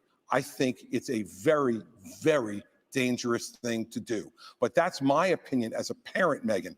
And I get to make the decisions about my children, not anybody else. And every parent out there who's watching tonight, you start to turn over just a little bit of this authority, the authority they're going to take from you next, you're not going to like. I'll stand up for parents each and every time. So there are laws banning smoking or drinking by a certain age. Let me tell you something. I have a follow-up question for him, and you guys are going to get to weigh in. Okay? Here's my follow-up question.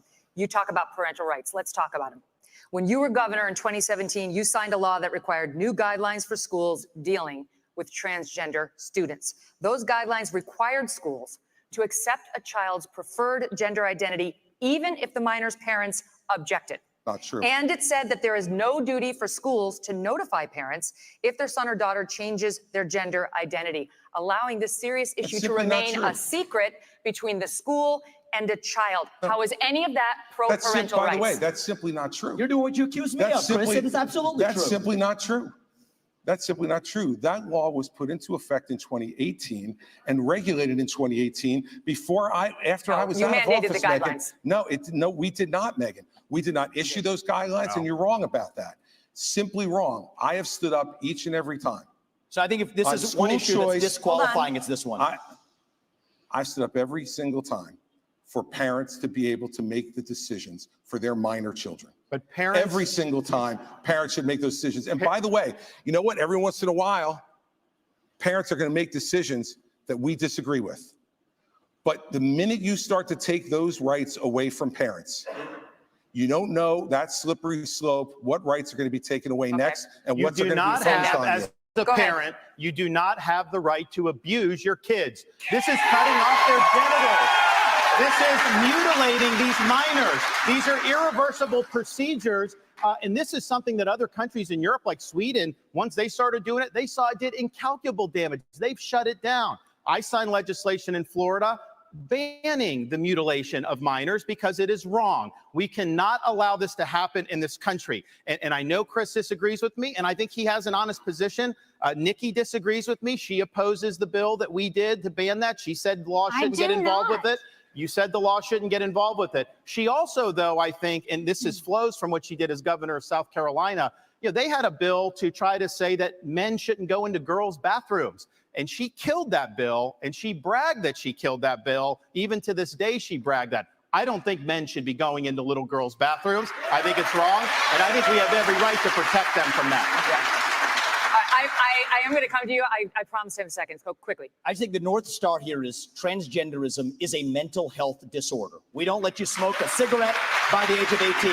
We don't let you have an addictive drink of alcohol by the age of 21. And I just challenge Ron DeSantis to go one step further and support what I think is clearly within the authority to do using federal funds, just like Reagan did in '84 for the Highway Act that said the minimum drinking age needs to be 21. We can do the same thing when it comes to banning genital mutilation or chemical castration. Okay. I know Ron's been unclear about that on the federal level. I'm crystal clear. That's where I stand. Got And it. that's a mental health disorder. That's where we need to be at. Go ahead. So first of all, Ron has continued to lie because he's losing. No, it's not a lie. You are lying. You so said it first of on all- tape. So first of all, I will say that when I was governor 10 years ago, when the bathroom situation came up, we had maybe a handful of kids that were dealing with an issue. And I said, we don't need to bring government into this, but boys go into boys' bathrooms, girls go into girls' bathrooms. And if anyone else has an issue, they use a private bathroom. Now, 10 years later, we see that this issue has exploded. And this shows how hypocritical Ron continues to be. When he was running for governor and they asked him about that, he said he didn't think bathroom bills were a good use of his time. You can go look that up. I signed a bathroom bill in Florida, so But that's you said- obviously no. not true.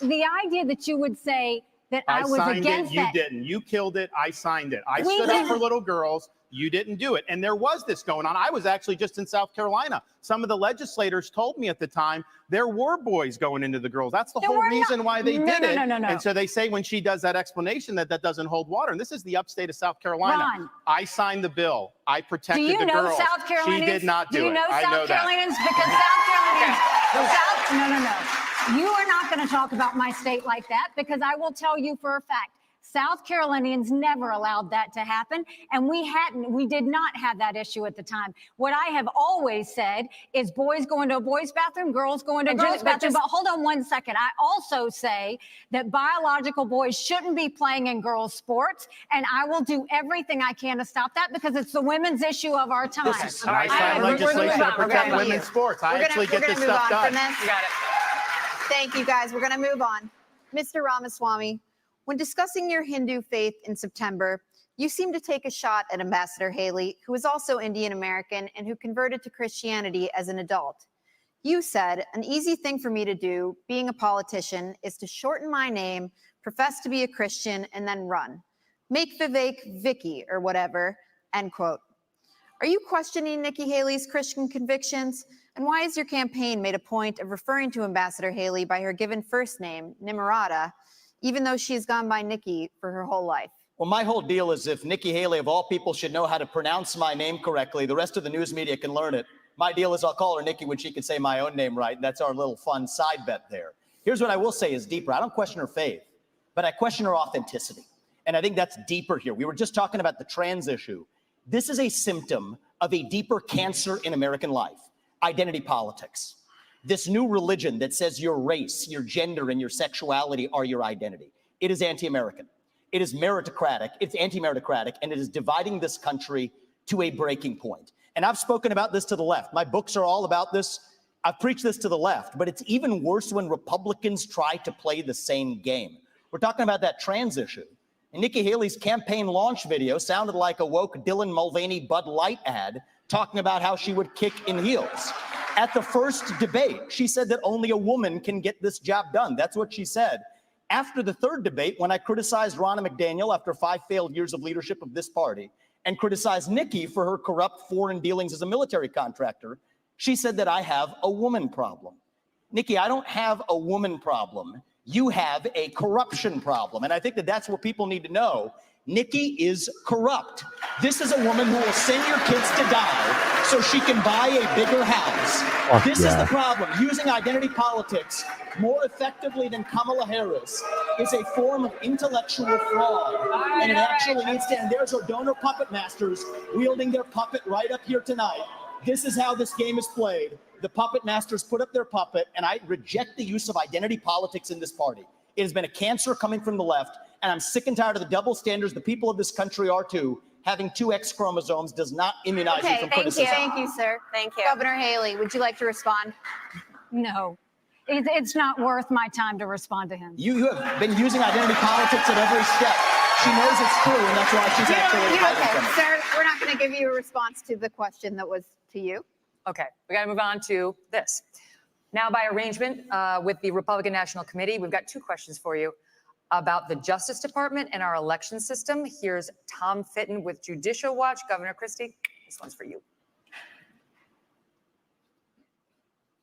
President Trump and many of his supporters claim federal law enforcement agencies have abused his civil rights for the last 8 years by, among other things, spying on him and now prosecuting him while having treated Hillary Clinton and Joe Biden with kid gloves.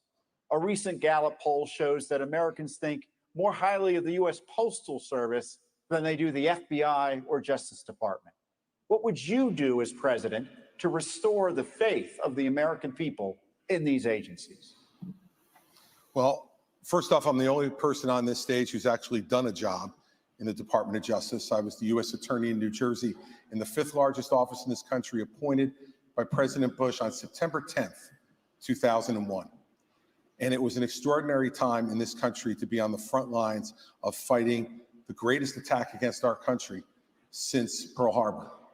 And I'm proud of the 7 years I spent in the Justice Department. And one of the reasons I am is because I had an attorney general when I came in named John Ashcroft. And John Ashcroft stood up and told each and every one of us our job was to do one thing, to make sure justice was done every day, regardless of partisanship, regardless of gender or race or any other consideration. And that's what we did for 7 years. And at a time when our country was at its greatest moment of danger in the last 40 years, we did exactly that. And there was not another domestic terrorist attack on this soil. So what I would do as president, having had that experience, and the only one who's had that experience, is to pick an attorney general who will absolutely do the same thing that John Ashcroft did, to pick U.S. attorneys who will only care about making sure that justice is done without regard to any other consideration but the facts that are presented and whether someone is guilty beyond a reasonable doubt and the government can prove it. We have had attorneys general like Eric Holder and Loretta Lynch and Jeff Sessions, and now our current attorney general, who have not met that standard. And the only way you restore people's faith in the justice system is to put someone like that in charge of the Justice Department, and then as president, to get the hell out of the way on anything that involves criminal investigations. If a president's involved in trying to do something and put their thumb on the scales, Donald Trump says he will do, that makes people much less likely to believe our justice system can be fair. Thank you. Thank you. Governor DeSantis, this next one's for you. Back to Tom Fitton. Many Republicans are concerned about the legitimacy of elections. A federal judge just ruled that Pennsylvania must count undated mail-in ballots, and unlike Alabama, many states still don't require any identification to vote. What should states do now to increase election integrity and voter confidence for the 2024 election? Well, Tom, thanks for the question. Thanks for what you guys do at Judicial Watch. It's really, really important. There's a lot of corruption in this government. You guys are doing a great job. What you should do for election integrity is do what we did in Florida. 20 years ago, Florida and elections was a joke. Everybody would laugh at it. I came in, I removed a couple supervisors from South Florida. We require voter ID universal, no Zuckerbucks, no mass mail balloting, and no ballot harvesting. We even have an agency that prosecutes people for violating election laws. The result of that, in both 2020 and 2022, we counted millions and millions of votes on election night, produced the results, it was transparent, and everybody was happy. That is not happening throughout this country. But let me tell you this as the nominee. I think it's important. Not every state's where we need it to be. There is ballot harvesting in places like Nevada, all these places. I am not going to fight with one hand tied behind my back. I'm going to have organizations in all the swing states. If they're harvesting, we're harvesting. If they're Zuckerbucks, we're Zuckerbucks. We are going to exploit whatever the rules are. I favor changing the rules to be like Florida and some of the other states that have done a good job. But until then, we have to do that. And then just on the Justice Department and FBI. I mean, I remember being, in Iraq working with FBI on the ground and being, and then I was a special assistant. I used to have such a high regard for these agencies. What they did to Donald Trump with the Russia collusion was one of the biggest abuses of power in the history of our country. These agencies need to be cleaned out. With me, you'll have a new FBI director on day one. We're going to clear out the DOJ, the IRS, all these places. Buckle your seatbelts. There's going to be a new sheriff in town. Thank you. All right, we got to do a quick break. We're going to come back in 1 minute. China up next. Oh, thank God. I wanted to break so bad so I could get to some chat. All right. So I'm going to go straight to Rumble because I stopped over here to Do you think the deep state will give Vivek or RFK a chance? That's how far back I am, Rusty. I don't like RFK, and no, I don't think that anybody that could actually do something good for the country will ever probably have a chance again. Christie known for VP, I agree. Trump said that yesterday, Haley. And sorry, I'm trying to kind of buzz through. So here's one thing that I can say for certain. I thought that one was a little bit better. I liked the fact that Vivek came out and said some of the things that we've been saying, and can see and get banned for on social media and all that good shit. Backstabbers, every one of them, from Whiskey Horn. Yeah. Blah blah blah. Trump is the only way. I think at this point, yeah. I absolutely 100%.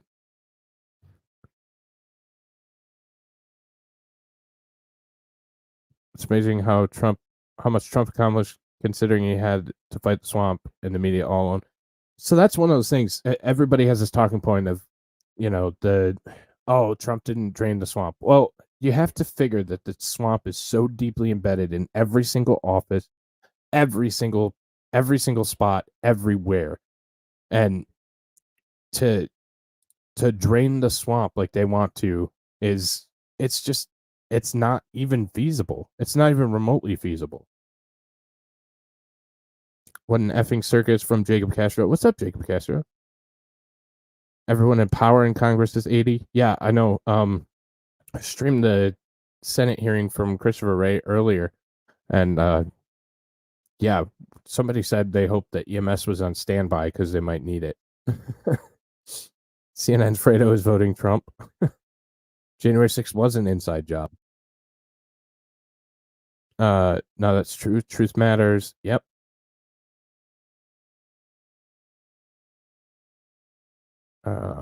Fake news has no views. All thanks to Trump. Good. Speaking of views, if you're over here on the Rumbles, hit that like, hit that subscribe. I do this kind of stuff all the time. Cover a lot of the hearing stuff like that, and it would kick ass because I'm trying to move away from YouTube as much as humanly possible, but it's kind of hard. So if any of you over here on Rumble want to hit that sub button, be fucking awesome. None of these clowns, only Trump. Yep, I agree. I hope that Nikki Haley is done. I hope this ends her campaign because she's like stupid. Really stupid on the stage. So Chris is a jabbering placemat. Sure. I think he's an idiot.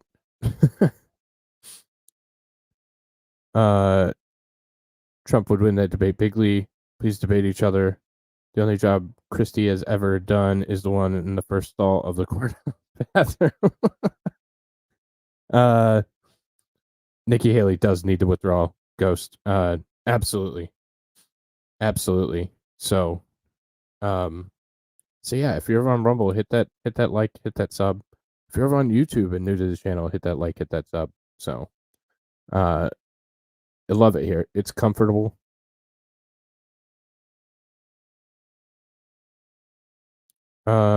No, this country can turn things around, but nobody focused on the local races where it matters most. And that's what I always say. Get involved in local politics. Get involved in local politics. That's how we're going to take it, is from the bottom up. And it's really important. So. And we are back. Welcome back to the final GOP presidential primary debate of 2023. We're going to talk about our college campuses, starting with you, Ambassador Haley. House Republicans yesterday hauled elite university presidents up to Capitol Hill to answer for the displays of anti-Semitism on college campuses. These leaders, including the president of Harvard, were asked whether calling for the genocide of the Jews would violate school policies against harassment and intimidation. All of them said it would depend on the context, including whether that speech veers into conduct. How do you think these schools and the rest of society should balance the imperative of free speech against the need to prevent radical activists from harassing and intimidating others? It was disgusting to see what happened. You know, if this had been the KKK that was doing protests on those campuses, every one of those college presidents would have been up in arms. This is just as bad. The idea that they would go and allow that kind of pro-Hamas protest or agree with the genocide of Jews and try and say that they needed context on that, there is no context to that. This is what we need to do to deal with it. First of all, we have got to get foreign money out of our universities. You've got Arab money, you've got Chinese money, you've got others. We need to go to every university and say, you either take foreign money or you take American money, but the days of taking both are over. The second thing we need to do is Biden made a mistake not including anti-Zionism in the definition of anti-Semitism. If you don't think that Israel has a right to exist, that is anti-Semitic. We will change the definition so that every government, every school has to acknowledge the definition for what it is. The third thing is we really do need to ban TikTok once and for all. And let me tell you why. For every 30 minutes that someone watches TikTok, every day, they become 17% more anti-Semitic, more pro-Hamas based on doing that. We now know that 50% of adults 18 to 25 think that Hamas was warranted in what they did with Israel. That's a problem. When campuses also don't go and protect when they have these rallies and you've got students that are scared, we need to go to these universities and say, if you're not going to protect these students, if you're not going to acknowledge anti-Semitism, we'll take your tax-exempt status away. That'll fix it, and that'll take care of it for good. Staying with you, Ambassador Haley. On October 6th, the Israeli government thought it had a clear-eyed view of the threat from Hamas. In fact, according to the New York Times, it even had Hamas's attack plan and dismissed it as an aspiration. The Israelis were wrong. In our country, the FBI director told the Senate panel just yesterday that he sees, quote, blinking red lights everywhere, and that the threat level has, quote, gone to a whole nother level since October 7th. Which of the threats facing our country do you worry could blindside us? What worries me and what keeps me up at night is what happens between now and Election Day while Joe Biden's in office. That's what worries me more than anything else. But I'll tell you that America right now is acting like it's September 10th. We better remember what September 12th felt like, because it only takes one. And whether you're looking at open borders that are allowing people to come in, Iran knows the easiest way to get to America is through the southern border, and we're not doing anything to stop it. We've got to get the foreign infiltration out of our country, whether it's in our schools, whether it's on our social media, whether it's we need to stop all foreign lobbying that's happening to members of Congress, and we need to start securing America again. Until we do that, we are going to be at threat. We've got to look at Iran, China, and Russia want to destroy the West. We have to start acting strong again. We've got to start protecting Americans. Right now, Americans don't feel protected, and we're not doing anything to strengthen it. So Joe Biden continues to be a problem. That'll change on Election Day. Governor DeSantis, if China invades Taiwan, would you send American troops, as President Biden has said he would do?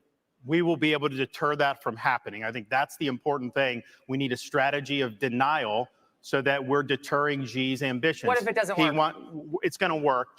Taiwan's an ally. We have longstanding American policy, and you know how that's done, and we will follow that. But here's the thing. Taiwan is important not just because of semiconductors. It's important because if China is able to break out of this first island chain, they're going to be able to dominate commerce in the entire Indo-Pacific. They will use that to export authoritarianism all around the world, including here in the United States. You look at some of these guys, actually some of them that are supporting Nikki on Wall Street, they grovel to China. Anytime something happens, they got to go do that. So they already exert a huge amount of authority over this country. It will get a lot worse. So deterring China's ambitions is the #1 national security task that I will do as president, and we will succeed. The 21st century needs to be an American century. We cannot let it be a Chinese century. Mr. Ramaswamy, I think we need to be I'm clear. coming to you I'll next. be clear on the same issue, if Okay, I may. I'm coming to you next on Taiwan. You said if you want to stop Xi from invading Taiwan, quote, let's open a branch of the NRA in Taiwan and put an AR-15 in the hands of every family and train them how to use it. I stand That by will it. give Xi a taste of American exceptionalism, end Yes. quote. The National Police in Taiwan announced a zero-gun policy last year. Is this a serious policy proposal? And if it isn't, why do you keep repeating it? Well, it's part of a broader deterrence strategy. And so I think I'm going to respectfully disagree with Ron here. I think the next U.S. president needs to be crystal clear that at least for the foreseeable future, the U.S. will absolutely defend Taiwan. And it is with that clarity that we actually achieve deterrence. But I have a broader strategy than that. We need to get on side in our relationship with India, take it to the next level. India has to be able to block the Andaman Sea, which is where China gets most of its Middle Eastern oil supplies. That's critical. I also do believe the Second Amendment is a critical way of preventing foreign autocrats from being able to. It's worked in America. Why wouldn't it work in Taiwan? So it is part of a broader strategy. But I do think that we need to be specific about our deterrence strategy, or else Xi Jinping is just encroaching by the day. And the reason why we're not doing it for China, I want to be crystal clear, is because we're scared. Why are we scared? Because we depend on them for our modern way of life. Why do we depend on them for our modern way of life?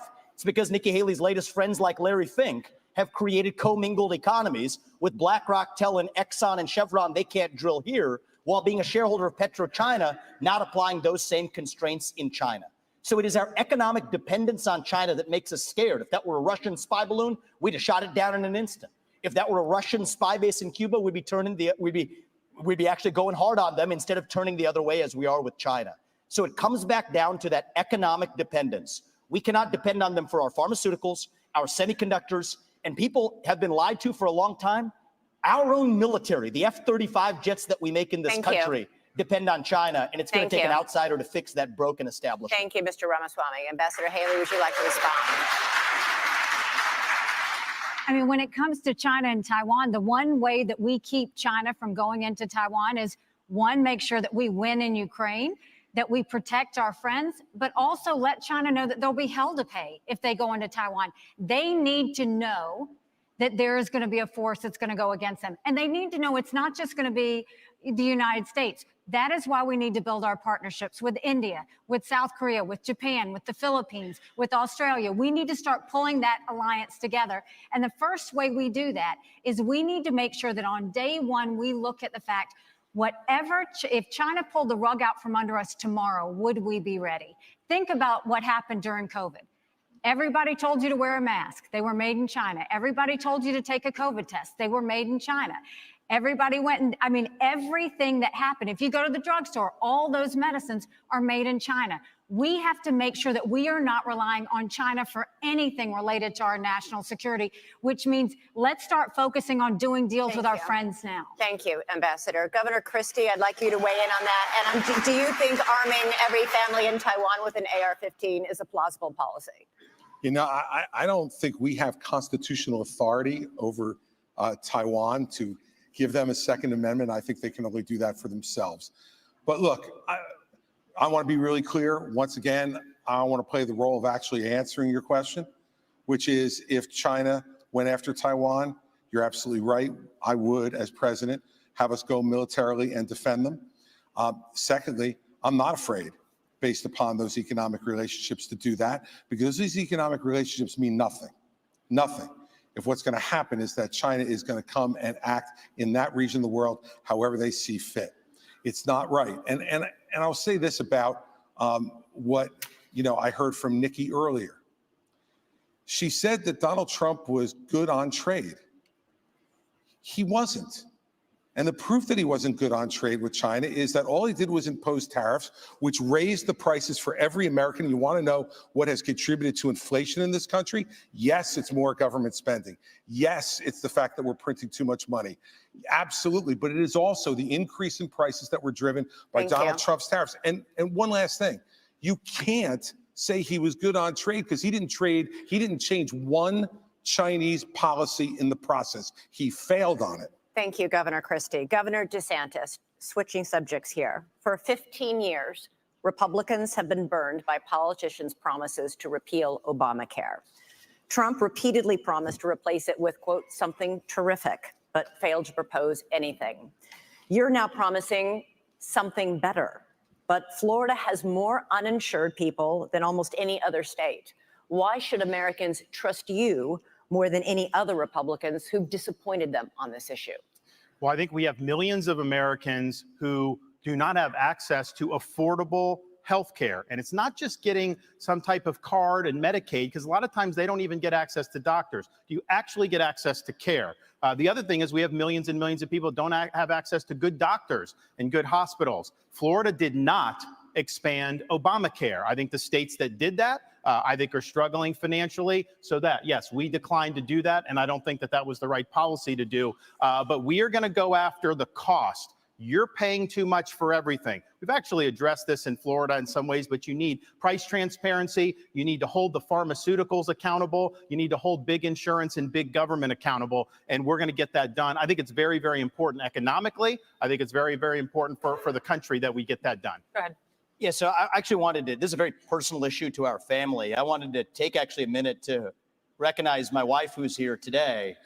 Badass surgeon. She did a bunch of cases with cancer survivors earlier today, flew here to be tonight. We'll be back at 7 a.m. in Columbus, Ohio tomorrow, taking care of those patients in the OR. And on the front lines of people who have actually not swallowed for years. And here's what's something that's awful that's happening in our healthcare system. They'll pay for anything like feeding tubes, doctors to be pill pushers, but for the procedures that can actually make these patients better, we have a broken healthcare system that doesn't pay for it. My wife, Apoorva, in many cases, does not get paid for those procedures. She does them anyway because it's the right thing to do. But that does not work system-wide. So here's the answer. We don't have a healthcare system in this country. We have a sick care system. We need to start having diverse insurance options in a competitive marketplace that cover actual health, preventative medicine, diet, exercise, lifestyle, and otherwise. And here's how we deliver that. End the antitrust exemptions for health insurance companies. That's where the competitive marketplace begins. That's crony capitalism, and that's the answer. Okay, through Operation Warp Speed, the Trump administration and private industry developed a COVID vaccine in record time.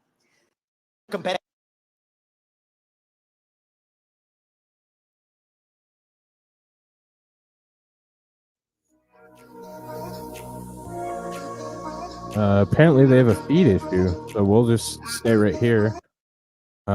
See what's going on. It's been a little shaky at times, so a lot of people watching it, a lot of people interested in this. So, and you're here with the great Mighty Meat, so you might as well hit that thumbs up and hit that subscribe or follow, whatever the hell it is. Conjar, love how you're not overriding debate with commentary constantly. Thank you. Yeah, you're welcome. I like to talk in the breaks. I think we have plenty of time to do it. This is kind of an impromptu break, but I like to let it run as much as humanly possible because we're here to hear what they have to say, not necessarily what I have to say. Although I do have opinions. So this is normally how I do things.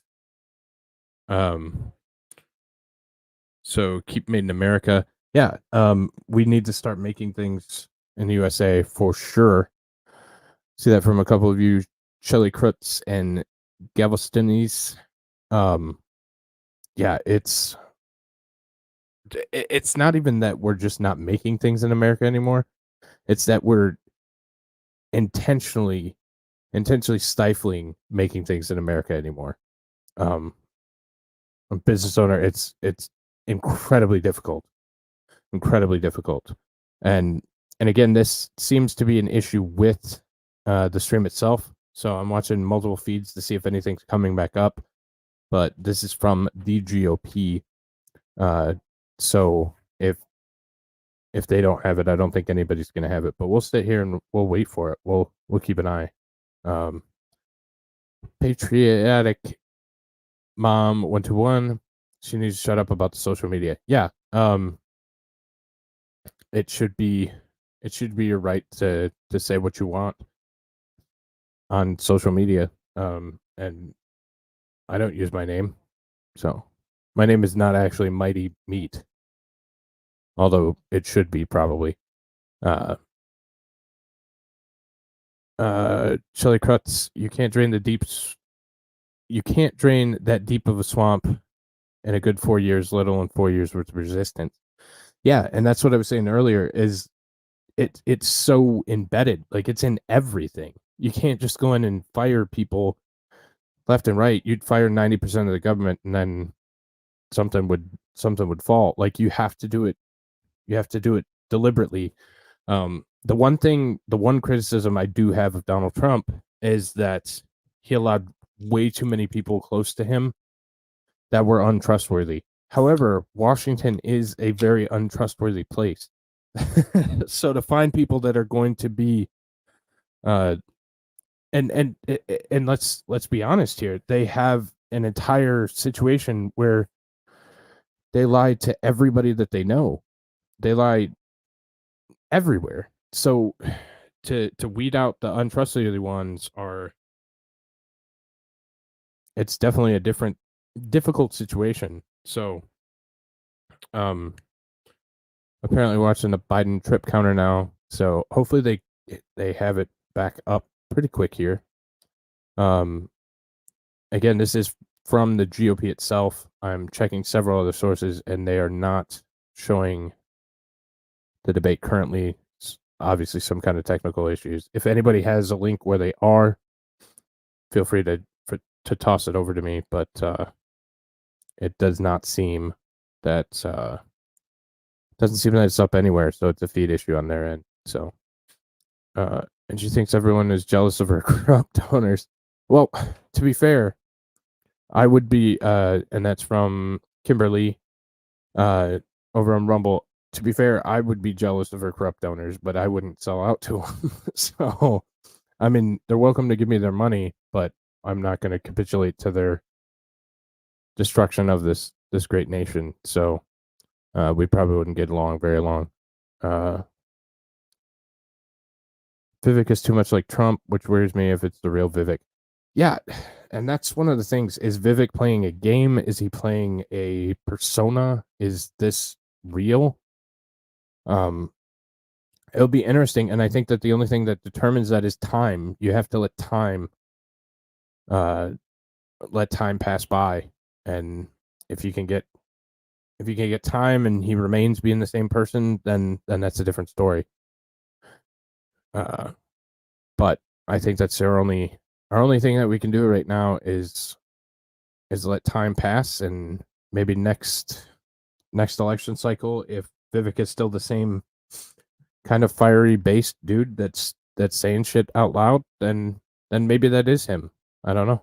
So, hey, Dog Mama, I have a mod over on Rumble. Woohoo! He's got no stutter in his words. He's dead serious. Nothing is coincidence. No, coincidence doesn't happen. Like it. They better have a damn good explanation why this was cut off. They were asking Vivek a question. Well, they've been cutting Vivek off all night long. So, the new president will need to take down the World Economic Forum as well. Yeah, and several world organizations that are going to be really tough. It's going to be tough, and I honestly don't think Trump does it in a second 4-year term. Unfortunately, I wish he would, but I think it's too much to do in 4 years. I think this is a ground up approach that's going to take all of us working really hard to save the country like we fucking mean it, because if not, it's going to be gone. And I, for one, don't want that. Oh, Jacob's a mod in spirit. Jacob's not a real mod. What's up, Comer? Comer's over here now, too. I think Comer's a mod, isn't he? Yeah, but he's a mod in spirit as well. So I have 2 in spirit mods. But no real mods.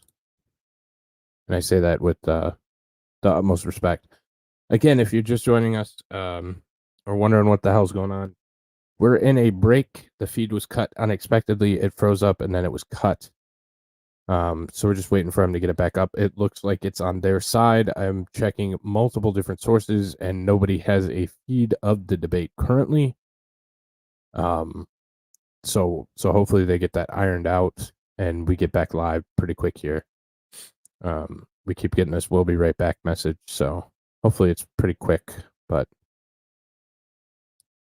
no, it's Chief Mighty Meat Engine. That's true. That's true.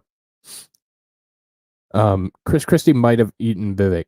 That might be the reason. Question before closing statements, and we want to get you all in, so we're going to give you 45 seconds for this last one. You didn't even get Governor the Christie, makeup. we're going to start they with just you. went back to it. Which former president would you draw inspiration from for your own presidency, and why? I would draw inspiration from Ronald Reagan.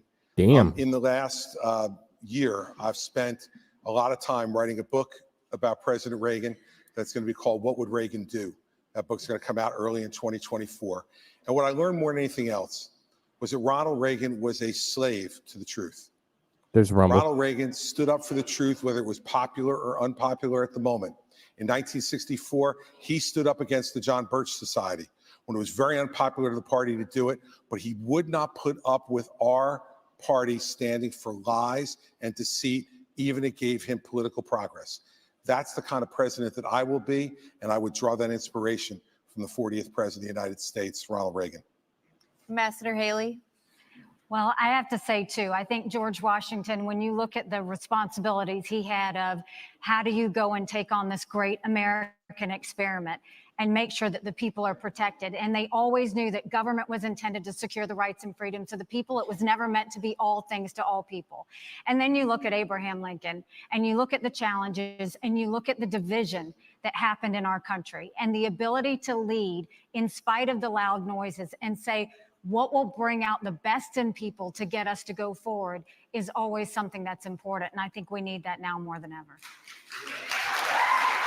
Governor DeSantis. Reagan, Washington, Lincoln, excellent. One of the guys I'll take inspiration from is Calvin Coolidge. Now, people don't talk about him a lot. He's one of the few presidents that got almost everything right. He understood the proper role of the federal government under the Constitution. We need to restore the U.S. Constitution as the centerpiece of our national life. And that requires a president who understands the original understanding of the Constitution, who has a good sense of the Bill of Rights, and who knows how we've gone off track with this massive fourth branch of government, this administrative state, which is imposing its will on us and is being weaponized against us. So Silent Cal knew the proper role of the federal government. The country was in great shape when he was president of the United States, and we can learn an awful lot from Calvin Coolidge. Over to you, Mr. Ramaswamy, to conclude our history lesson. Sure. Well, I will say Ron picked a president who was born on July 4th. I'll pick one who died on July 4th. It's Thomas Jefferson. He was 33 years old when he wrote the Declaration of Independence. And you all are sitting on a swivel chair today. He invented the swivel chair while he was at it, while writing that Declaration of Independence. That's that founding spirit that we miss, that we're the pioneers, we're the explorers, the guy who sent them out on the Lewis and Clark expeditions. And I think a lot about what would Thomas Jefferson say to today's Republican Party. And I think one thing he'd remind us of, we haven't talked about it as much tonight, but I think it is one of the interesting ideological discussions we're having in our party is freedom of speech. You get to express your mind freely, no matter how heinous the opinion. Thomas Jefferson understood that. All right. He's an inspiration for me. Thank you, Mr. Ramaswamy. And believe it or not, it's time for closing statements. Governor Christie, would you like to begin? Sure, thank you. I want you all to kind of picture in your minds Election Day. You'll all be heading to the polls to vote. And that's something that Donald Trump will not be able to do because he will be convicted of felonies before then, and his right to vote will be taken away. You know, look, here's the bottom line. You can boo about it all you like and continue to deny reality. But if we deny reality as a party, we're going to have 4 more years of Joe Biden. When my colleagues here raised their hands and said they would support him, even if he was a convicted felon, the bigger problem with it is they were confirming the lies he's told to the American people. If you're too timid to take on Trump, believe me, others will see that timidity. Xi, Putin, and the Ayatollah, the border crossers on the southern border, and the criminals in our streets. They'll sense that timidity, and they'll take advantage of that failure of leadership. We need to get back to an old American idea that every person is responsible for their own conduct, even a president. I'll be the kind of president who has the humility that knows that you work for the people. It's not the other way around. I will earn your trust. I want to earn your vote. Thank you, Governor Christie. Mr. Ramaswamy? I'll use this to just address a topic we didn't talk about tonight, but I think is one of the most important topics that needs to be discussed. That is this climate change agenda that is shackling this country like a set of handcuffs. I said it at the first debate, and I stand by it. The climate change agenda is a hoax because it has nothing to do with the climate. That's what we have to see. 98% reduction in the climate disaster-related deaths in the last century. 8 times as many people are going to die of cold temperatures this year than warm ones. Yet against that backdrop, there's an issue coming up in Iowa. It's core to Iowa farmers. I met Kim Junker, Kathy Stockdale, and other farmers who are about to have a carbon capture pipeline built across their land using eminent domain to do it. That's unconstitutional and it's wrong. And if you thought COVID was bad, what's coming with this climate agenda is far worse. We should not be bending the knee to this new religion. That is what it is. It is a substitute for a modern religion. We are flogging ourselves and losing our modern way of life, bowing to this new god of climate, and that will end on my watch. Thank it's you, the most critical Ambassador issue Haley. that's coming up. Thank you. Thank you very much. Our country is in chaos. We see it on the southern border. We see it on our streets in our cities. We see it on college campuses. We feel it with our economy, with inflation and with debt. And we feel it around the world with wars in Europe and within the Middle East. We have to stop the chaos, but you can't defeat Democrat chaos with Republican chaos. And that's what Donald Trump gives us. My approach is different. No drama, no vendettas, no whining. I envision an America where we're protected from illegal immigration and Chinese infiltration. I envision an America where we unleash our economy and we reject socialism. But more importantly, I envision an America where we rediscover our national purpose and our pride. Thank you. I crushed Joe Biden in the polls. And if you give me this chance, we will crush him in November and take our country back. Governor. Go to Nikki Thank Haley. you, Ambassador Haley. Governor DeSantis.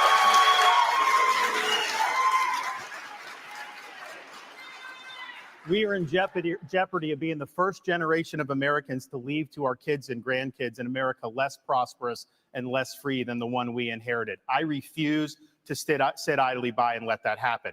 But we got to have people that are going to be willing to fight the people that are doing this to us. You can't be these establishment Republicans that just cave at the first sign of opposition. I'll fight for you. We also need to win again as a party. Yes, win the election, which we've struggled to do, but also win on these big issues. And nobody has defeated these people more than what I have done in the state of Florida on issue after issue. We have won, and we have won big, and that's what we'll do for you. We also need leadership. Leadership is not about doing what's easy. It's about being willing to set out that vision, knowing they're going to shoot arrows at you. They're going to come at you. I will fight the good fight. I will keep the faith, and I will finish the race. Thank you, and God bless you. Thank you, all of you. Thanks to all of you. Thanks for watching. Thank you, guys.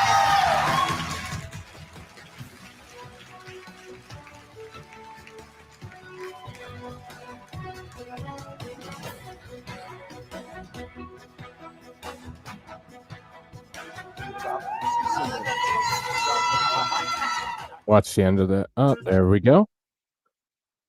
All right. Ladies and gentlemen, so that was the 4th GOP debate.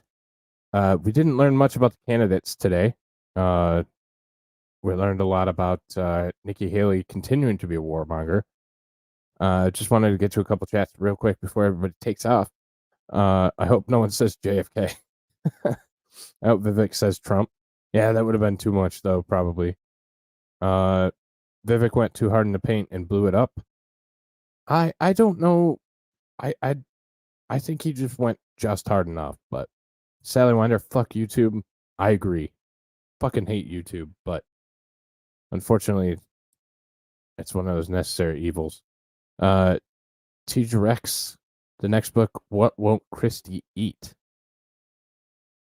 That'd be a good book, but it would be very short because he would eat anything.